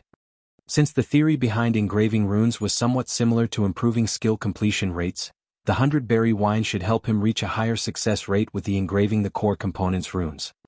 This time, Shi Feng completed the core components refinement much faster than before. In just 5 minutes, Shi Feng finished refining and molding the metals. He also completed engraving the runes in a single breath. As the core component felt like an extension of himself, Shi Feng's control over the rune engraving process was quite high. System: core component has been successfully manufactured. Forging proficiency increased by 3 points. Obtained 50,000 EXP. Sure enough, my guess was correct. Excitement bubbled in Shi Feng's chest as he heard the sound of the notification. I never realized that the 100-berry wine could be used like this as well. Immediately, Shi Feng used the remaining materials in one go. Of the remaining 20 sets of materials, he successfully produced 4 core components. Among them, magical gold had been incorporated into 3. His success rate had reached the level of a master forger. With this, he had managed to produce 9 core components with the 100 sets of materials. Among them, 4 had magical gold. He was only 1 core component from his goal of 10. Now, all that was left was to assemble the magic device. If he succeeded, he would be the first player in God's domain to birth a magic device. As the weapon that had brought about the end of the era of demons and gods, one could just imagine how powerful a magic device was.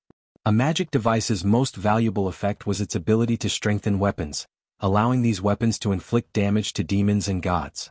To put it simply, magic devices had given humans the ability to resist demons and gods. Of course, the magic device Shi Feng had obtained was not that powerful as it was only bronze rank. Even so, a bronze magic device should not be underestimated. As players reached higher levels in God's domain, the monsters they encountered would grow stronger as well. At some point, even dark gold and epic weapons would not deal much damage. However, after one equipped a bronze magic device, even a secret silver weapon could cut through the tough hide and scales of monsters, not to mention fine gold and dark gold weapons. If players did not possess a magic device, however, the difficulty of defeating those powerful monsters would increase significantly. Hence, in the past, the various large guilds throughout God's domain had been extremely desperate to obtain magic devices. Even the design for a bronze magic device could incite a war between first-rate guilds. Now that Shi Feng had obtained a magic device forging design so early into the game, he could begin to manufacture them much sooner than anyone else. He would also be prepared when everyone began encountering monsters that could not be easily defeated with normal weapons. The first assembly failed. The second assembly failed. The third assembly was successful. System: bronze magic device has been successfully manufactured. Forging proficiency increased by 5 points. Obtained 100,000 EXP. Shi Feng was stunned when he heard the system notification. This can't be real, right? Success on the 3rd try? Shi Feng muttered, astonishment filling his voice, as he stared at the fist-sized metal ball in his hand. The black metal ball overflowed with light. The surging mana within was visible to the naked eye.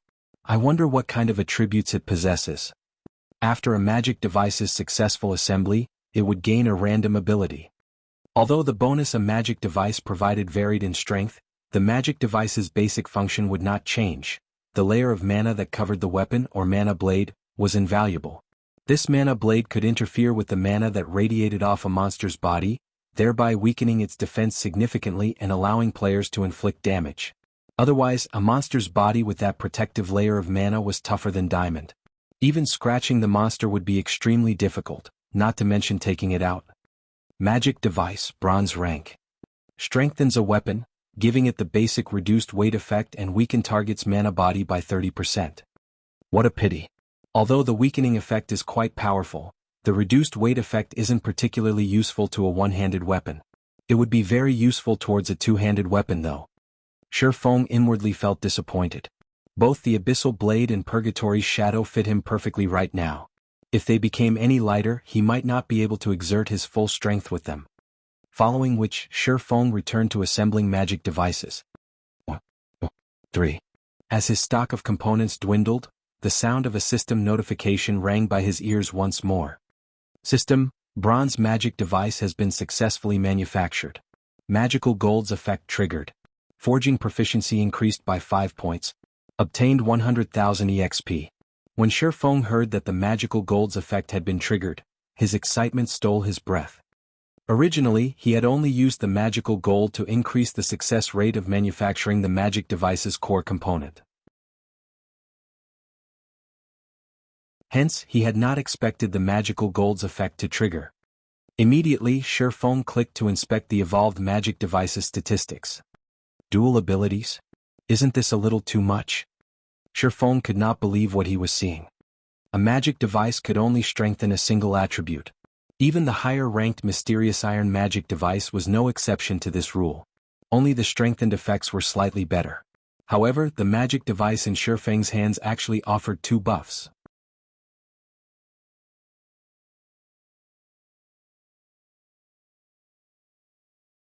Chapter 682, Power of Magic Device.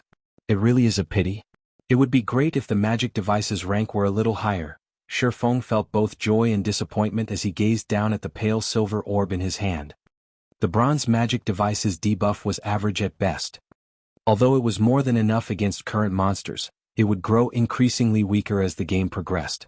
Sooner or later, the bronze magic device would have to be discarded for something better. And yet, he had never heard of even a Mysterious Iron magic device possessing dual abilities. Purely in terms of combat power, the double-attributed bronze magic device was stronger than ordinary Mysterious Iron magic devices. Only Mysterious Iron magic devices posed more of a threat to a monster's mana body. Oh well, one can't have everything. I've already lucked out by manufacturing a double-attributed magic device. I can't get too greedy. Shi Feng quickly shifted his focus, and the more he looked at the magic device in his hand, the more he fell in love with it. Magic device, bronze rank. Strengthens a weapon, giving it the basic vibration effect, basic polarizing effect, and weaken target's mana body by 27%. Both the vibration effect and the polarizing effect were considerably powerful additional abilities among magic devices. The previous device Shi Feng manufactured only had the reduced weight effect. However, the vibration effect could allow a weapon to emit high-frequency vibrations, allowing it to display astonishing destructive power with each hit. Meanwhile, the polarizing effect could refract light off of weapons, making it difficult for enemies to predict the weapon's trajectory and dodge it effectively. Originally, among the many abilities available, these two were only intermediate abilities. However, when these two abilities were combined, the overall strength the magical device offered increased exponentially. Not only could the magic device make a weapon difficult to dodge, but it could also give the weapon immense destructive power. The combined effects of these two abilities was not the slightest bit inferior to an advanced ability. Magic devices of different ranks generated different abilities. Normally, bronze magic devices could only generate basic or intermediate abilities, with the former having a higher chance. Mysterious Iron magic devices could only generate basic or intermediate abilities. Only, it had a higher chance of generating an intermediate ability. Only after reaching Secret Silver rank could a magic device generate an advanced ability. However, the probability was not very high. Currently, although his magic devices was only bronze rank, it rivaled a Secret Silver magic device with an advanced ability. How could he not grow excited? However, this was also the reason for Shi Feng's disappointment. Advanced abilities were extremely rare. Even in the past, magic devices that possessed advanced abilities had been as rare as a phoenix's feather. The appearance of one usually triggered a rain of blood. I wonder what kind of effects it will have after it is equipped? Shi Feng could no longer hold back as he impatiently equipped the magic device on the Abyssal Blade. The moment Feng placed the magic device on the abyssal blade, the pale silver orb transformed into a blob of liquid that seeped into the magic weapon. A small alchemy array then appeared on the sword's hilt. In the next moment, the alchemy array began to absorb a large amount of mana from the surroundings, assimilating it into the abyssal blade and increasing the magic weapon's power. When Feng swung the abyssal blade lightly, he saw the sword split into 3 identical blades. With just the naked eye, it was impossible to tell which sword was the real one. When the abyssal blade passed through a corner of the stone platform, the blade easily sliced through the dense stone, leaving behind a surface that was as smooth as a mirror. Amazing. If someone else equipped this magic device and used it against me, I think I would struggle to block the attack. Looking at the stone platform with its missing a corner, Feng was very surprised. The special forging room's stone platform was not an ordinary stone platform. Normally, even a magic weapon could only leave a small scratch. Now, however, Feng had effortlessly sliced off the platform's edge.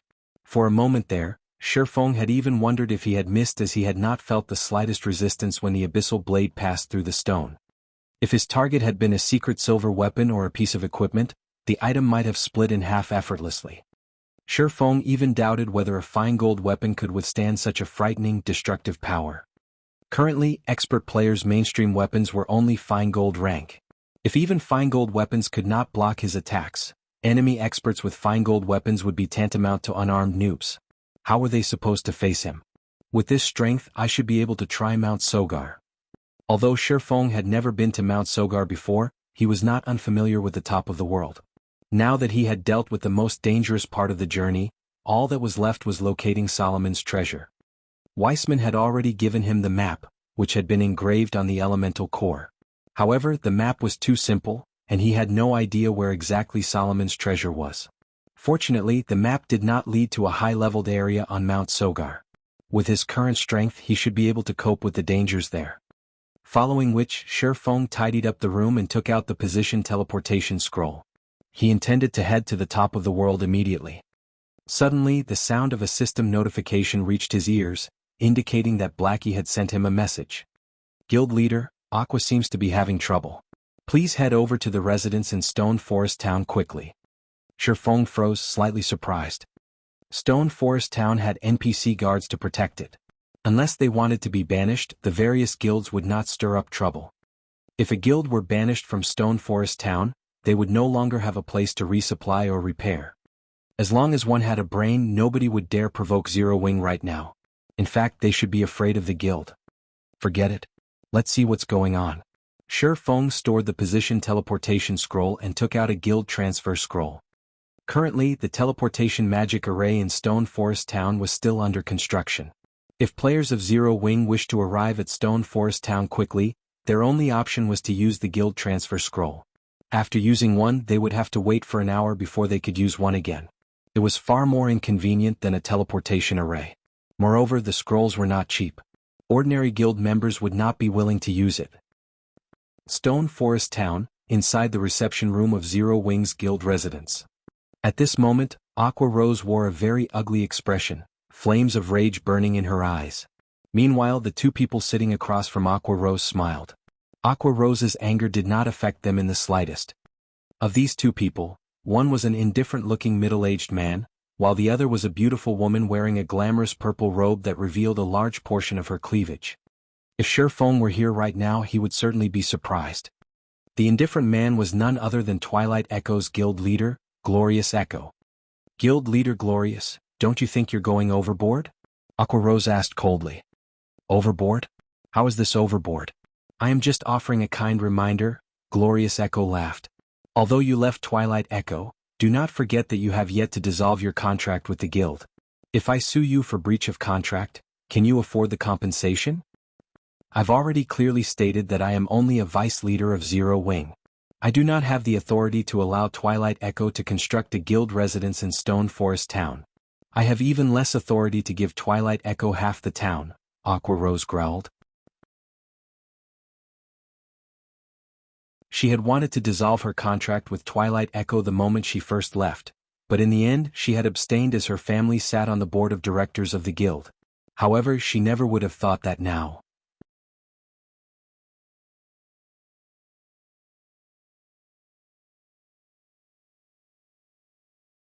Chapter 683, Cooperation. Although Aqua Rose had been trying to explain, Glorious Echo acted as if he had not heard a word. With an unsmiling expression, Glorious Echo said coldly, "The conditions I offered are quite generous. You should know that, if not for your family, we would never offer the chance to become a guild elder. We also wouldn't offer triple the price to purchase your shares of Zero Wing in addition to some of Twilight Echo's shares. Or are you telling me that you can afford the severance fee?" As a veteran first-rate guild, Twilight Echo had very few loopholes in its management. In the past, Aqua Rose had been an honorary elder of Twilight Echo.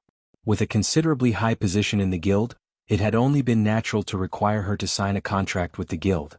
She was no exception to this rule, even though her family sat on Twilight Echo's board of directors.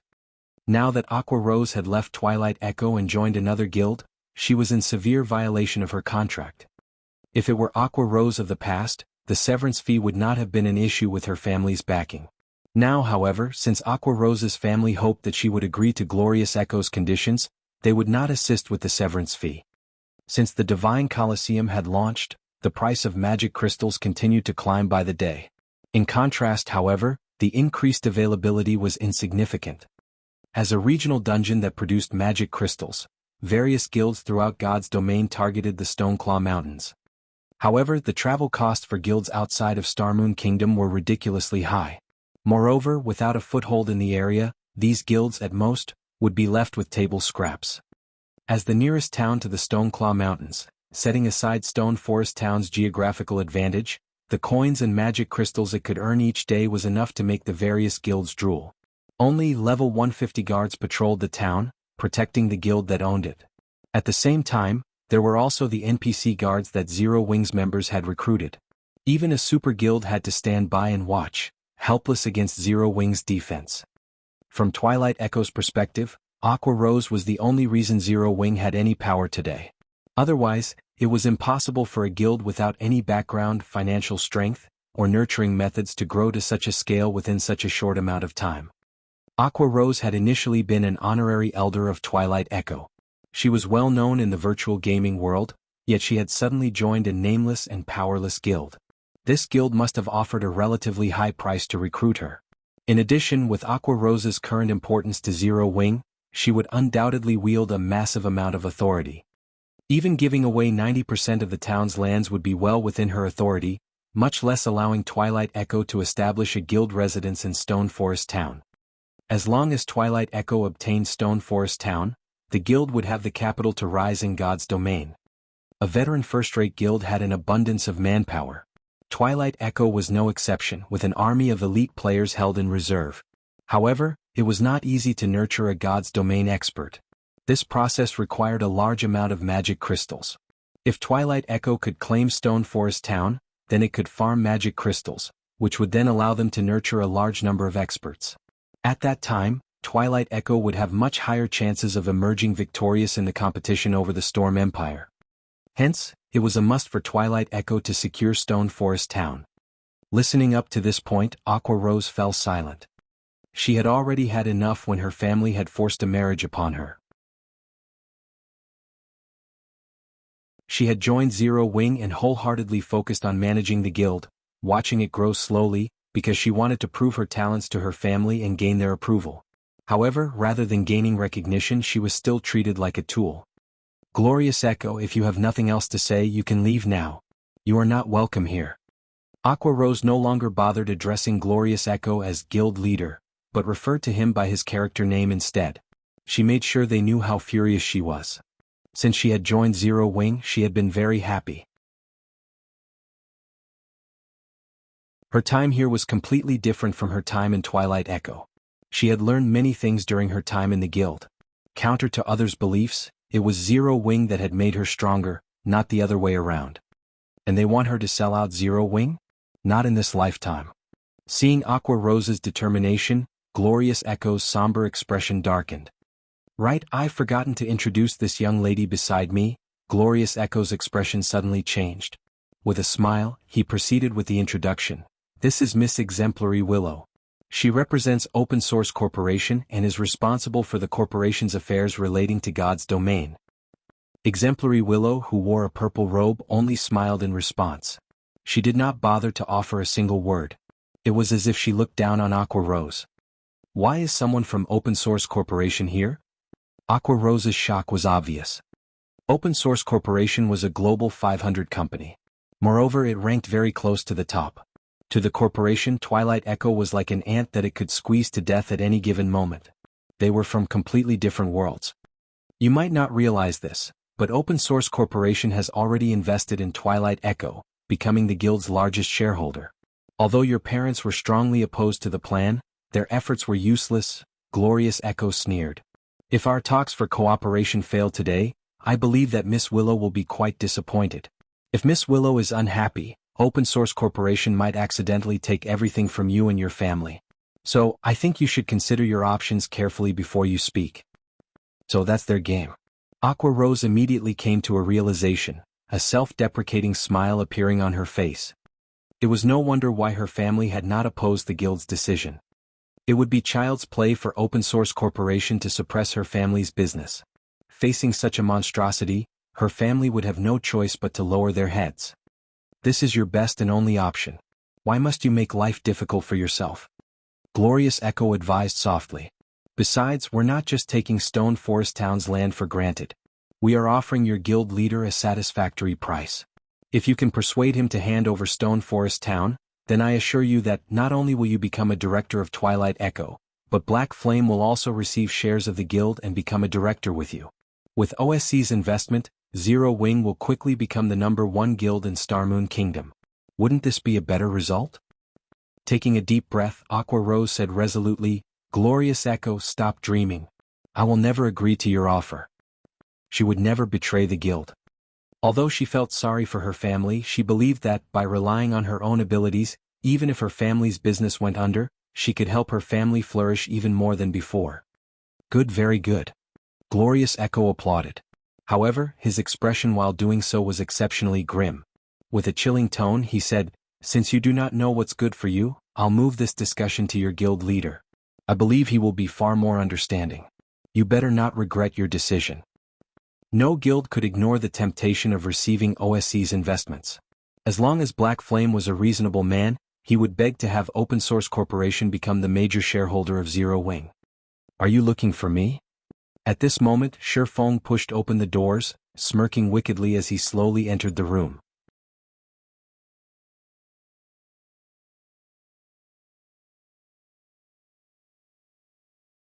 Chapter 684, You Are Not Qualified. Guild Leader. Startled, Aqua Rose turned to Shi Feng. Guilt and embarrassment were written across her face. Glorious Echo was also momentarily stunned. He had never expected Zero Wing's guild leader to actually appear. He quickly recovered, smiled and introduced himself. Good day, Guild Leader Black Flame. I am Twilight Echo's guild leader, Glorious Echo. This is Miss Exemplary Willow, Open Source Corporation's God's Domain representative. Having been unprepared for Shi Feng's sudden appearances, Glorious Echo intended to use Exemplary Willow's identity to frighten Shi Feng a little. Meanwhile, Exemplary Willow only glanced at Shi Feng indifferently. It was obvious that she was not interested in a conversation between ants. Rather, her interest in Aqua Rose grew. Without much effort, one could predict this conversation's outcome. OSC was a major, international corporation. It was also a giant in new energy trading. Its industries covered the entire world. Now that the corporation was moving on God's domain, there were countless people desperately trying to show off, vying for the corporation's attention. An upstart guild like Zero Wing would definitely react in the same way. Only, Aqua Rose's decision had surprised her slightly. Facing such pressure and temptation, Aqua Rose remained unmoved. Having an assistant like Aqua Rose by her side could be quite valuable. Meanwhile, Shi Feng was unaffected by Glorious Echo's introduction. Calmly he asked, May I know what business guild leader Glorious has with me? Regarding OSC's financing of Twilight Echo, Shi Feng had expected this due to his memories of his previous life. He was not at all surprised by this revelation. He even knew plenty of major secrets that OSC had yet to discover. Shi Feng's cool reaction unsettled Glorious Echo a little. Upon hearing the name Open Source Corporation, Any guild in God's domain would introduce themselves carefully to win Exemplary Willow's favor. Yet, without offering a single greeting, Shi Feng forged ahead and asked for the reason behind his visit. Does he not know about OSC? Glorious Echo was inwardly stunned. Immediately he said, Guild leader Black Flame Open Source Corporation is a major international corporation. The corporation has both funding and connections in abundance. Currently, the corporation has taken a liking to Stone Forest Town and wishes to purchase it. Hence, we've sought out Aqua to discuss the conditions of the purchase. Since Guild leader Black Flame has made a personal appearance, our negotiations will be much simpler. Guild leader Black Flame, state your price. As long as it is appropriate, I believe that OSC will agree to your terms. Exemplary Willow nodded in conjunction with Glorious Echo's words. Although she had just come into contact with God's domain, she already had a relatively good understanding of Stone Forest Town's importance. She had to admit that it was surprising that a mere upstart guild had obtained such a town.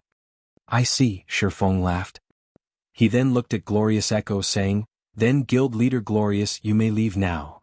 Huh? Glorious Echo was momentarily stunned. What do you mean, Guild Leader Black Flame? Isn't OSC looking for me to discuss Stone Forest Town? Shi Feng countered with a question. Then why are you still here, Guild Leader Glorious? Glorious Echo sputtered, utterly speechless. From the side, Aqua Rose could not help but giggle. To her family, OSC was the largest source of pressure, not Glorious Echo. If she could settle a deal with the corporation, she could relieve that pressure on her family. Miss Willow has only recently been introduced to virtual reality games, and there are still many things she does not understand. As the leader of the guild under the corporation's management and someone who possesses a wealth of experience regarding the virtual gaming world, it is my responsibility to help Miss Willow with the negotiations, Glorious Echo explained coldly. Since that is the case, I'll just tell you my price for Stone Forest Town, Shi Feng laughed. Raising his index finger, he said, I'll take a little loss on this trade and settle for 10% of Open Source Corporation's shares. As Shi Feng's words fell, the room became utterly silent. Aqua Rose's little mouth hung open as she stared at Shi Feng. His demand had gone beyond greedy. This was outright insane. Meanwhile, Glorious Echo as well had thought he had misheard for a moment. As for Exemplary Willow, she snapped her frosty gaze towards Shi Feng. Guild Leader Black Flame, your joke is not funny at all, Glorious Echo said in a somber tone. Even 1% of Open Source Corporation shares could purchase multiple Zero Wings, much less 10%. Why do you say that, Guild Leader Glorious? Pointing at Stone Forest Town through the window, Shi Feng said earnestly, Stone Forest Town is the nearest town to the Stoneclaw Mountains. Meanwhile, the Stoneclaw Mountains is a dungeon rich with magic crystals. I don't believe I need to inform you of this item's importance. Since you wish to purchase Stone Forest Town, this would be equivalent to cutting off Zero Wing's path of development.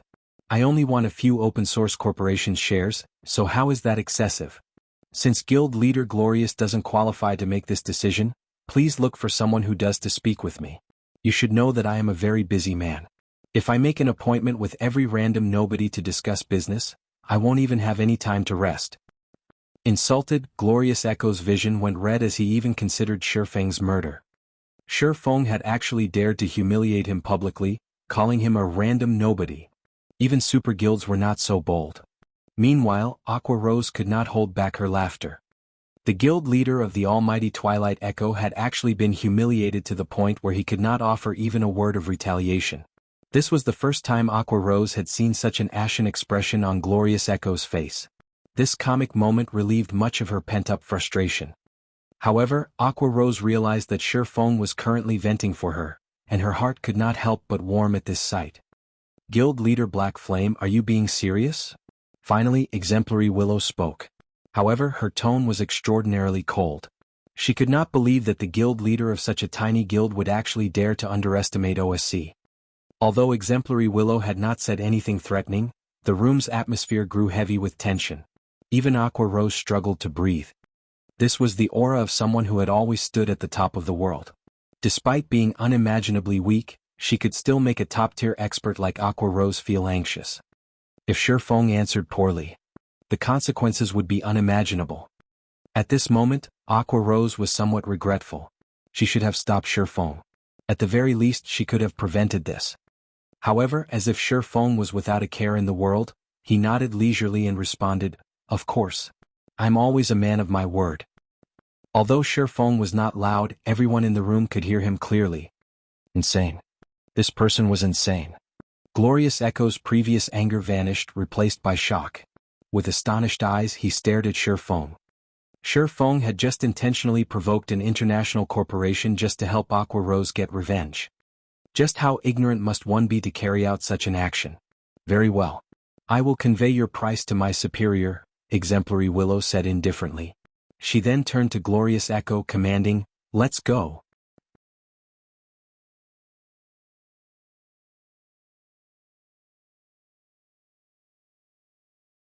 Chapter 685, New Continent. After Exemplary Willow and Glorious Echo left, the tension in the room evaporated. However, Aqua Rose still wallowed in her guilt. Exemplary Willow's eyes as she departed had reflected her inner anger clearly. This matter definitely would not be resolved so easily. "Thank you," Aqua Rose muttered as she watched Shi Feng, who maintained his usual calm with grateful eyes. She was no fool. Although Shi Feng's actions had seemed foolish, she knew that he had been helping her. Initially, OSCs had focused on Aqua Rose, and it would not let her or her family off the hook for her refusal to cooperate. However, Shi Feng had come forth and provoked OSC intentionally, shifting the corporation's hatred towards himself. This way the corporation would not bother targeting her and her family. If this were any other guild, none of them would willingly make an enemy of OSC for a single guild member. In response, Shi Feng simply laughed and said, "Forget about managing the affairs of Stone Forest Town for now and focus on leveling up and improving yourself. I'll have Melancholic manage the town for the time being." He was not the slightest bit worried about what had just happened. But OSC.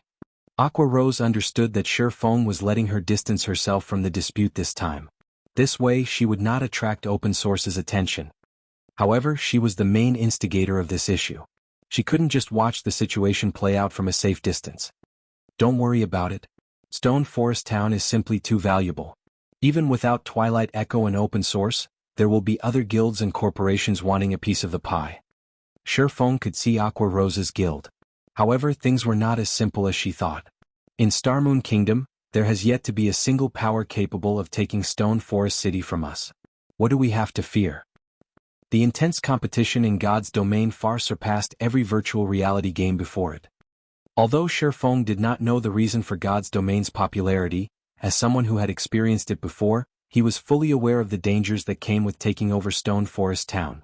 And sooner or later these dangers would erupt. Hence, rather than sitting still and waiting for their deaths, they might as well take the initiative to land the first blow. Even so, he had not expected to start a war with the Open Source Corporation. Fortunately, Open Source's economic influence would have little effect on him. If the corporation wished to deal with him, they had to do so through God's domain. However, God's domain was his home ground. It would not be so easy for Open Source obtain victory. Both the guild and I need to grow stronger as quickly as possible. Shi Feng's hunger for obtaining Solomon's treasure increased. If Solomon's treasure was related to Solomon's sword, he might actually be able to get his hands on the legendary weapon. With his current strength, his effect in a massive war between guilds was limited. Against an alliance of multiple guilds, he was insignificant. However, if he had Solomon's sword, he could attempt to replicate Mage God Gaia's achievement of hunting and butchering the various large guilds. Following which, Shi Feng passed on Stone Forest Town's management to Melancholic Smile and Blackie, while Aqua Rose led the Dark Gods Legion to grind in the Stoneclaw Mountains. Meanwhile, Shi Feng retrieved a few magic scrolls and life-saving items from the guild warehouse. He then traveled to the top of the world to complete his quest. In reality, the top of the world was a new continent with a very high altitude. The map engraved on the elemental core showed that Solomon's treasure was hidden on Mount Sogar, one of this new continent's regions. Fortunately, Mount Sogar was not a very high-level region. It was only a level 40 to level 60 map. Although Shi Feng was only level 32 with the top-tier equipment he had, it was not impossible to explore the place. In the snow-covered forest around Mount Sogar, space suddenly ruptured. In the next moment, a pitch-black figure jumped out of the spatial crack. Is this the top of the world? Shi Feng took a deep breath as he observed his surroundings. The air was extremely thin here. Moreover, the gravitational pull was intense. The gravity here was at least 3 g. The temperature was also below 20 degrees Celsius. The environment was harsh. After God's domain underwent its third evolution, the gravitational system was only one part of the system upgrade. Air density and temperature would also affect a player's combat power. The effect of temperature on players was not significant as players only needed to acquire some resistance to counteract the effects. As long as one had 20 points of ice resistance, they would not find the low temperature uncomfortable. If one could not withstand the cold, they also had the option of wearing some warm clothing. The thin air, however, would impact a player's combat power significantly. In a low-oxygen environment, the more players fought, the more rapidly they would burn through their stamina. Players without stamina had no combat capabilities at all. In other words, players would not be able to fight for a long time in a low-oxygen environment. It was highly possible that they would lose the ability to fight in the middle of a battle. Growl! The powerful sound waves immediately attracted the attention of the nearby wild beasts. A moment later, these wild beasts answered with their own deafening roars. Snow Lion, Wild Beast, Elite Rank. Level 42. HP 180, 000/180, 000.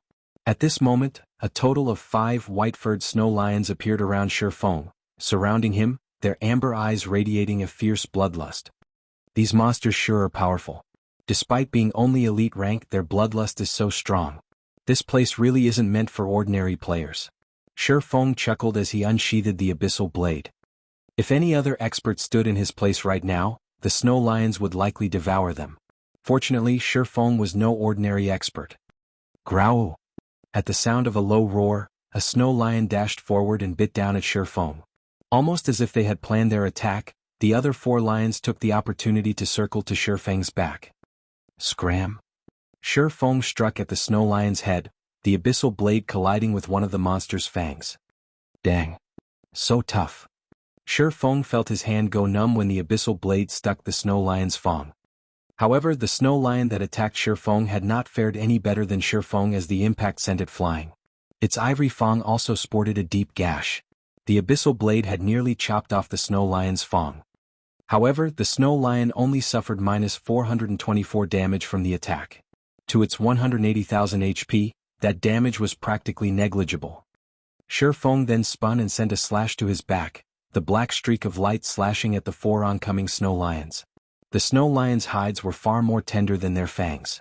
Very easily, the abyssal blade sliced through the lions' hides, leaving behind a bone-deep gash. However, the attack only dealt slightly more than -1,200 damage to each of the 4 lions. Why is their defense so high? Shifeng was surprised. Previously, seeing as his attack had landed on the snow lion's fang, he thought the low damage was reasonable. However, even after his blade bit into the monster's flesh, he had only managed to deal over -1,200 damage. These snow lions' defense was stronger than even a great lord. Do all monsters here have such high defense? Shifeng muttered, feeling a slight headache begin to brew. These snow lions were only elite monsters. If he encountered a chieftain or lord, how was he supposed to defeat them? He had already equipped the abyssal blade with a magic device. Without the device, his damage would most likely be much lower. After Shifeng managed to repel 4 snow lions with a single attack, the lions began to roar. Growl! The sound of their deafening roars was powerful enough to echo over 1,000 meters. What are they trying to do? Are they trying to scare me? Shifeng could not help but smirk at the roaring snow lions. None of them showed any signs of attacking at this moment. However, just as Shifeng intended to finish these monsters off, he detected movement in the surrounding forest. The ground began to tremble and soon he noticed the towering trees fall, one after another. Suddenly, a massive snow lion that stood over 5 meters tall emerged from the forest, a long sharp horn protruding from his forehead. HP 4, 000, 000/4, 000,000. That you're tuning in to the Han Li's Wuxia Adventures YouTube channel. We're so grateful for your support and don't forget to subscribe to join us on this incredible journey through captivating stories. Your generosity through donations truly makes a world of difference, as it's the primary source of revenue that allows me to expand and enhance this channel for you. Thank you from the bottom of my heart for being a part of this adventure.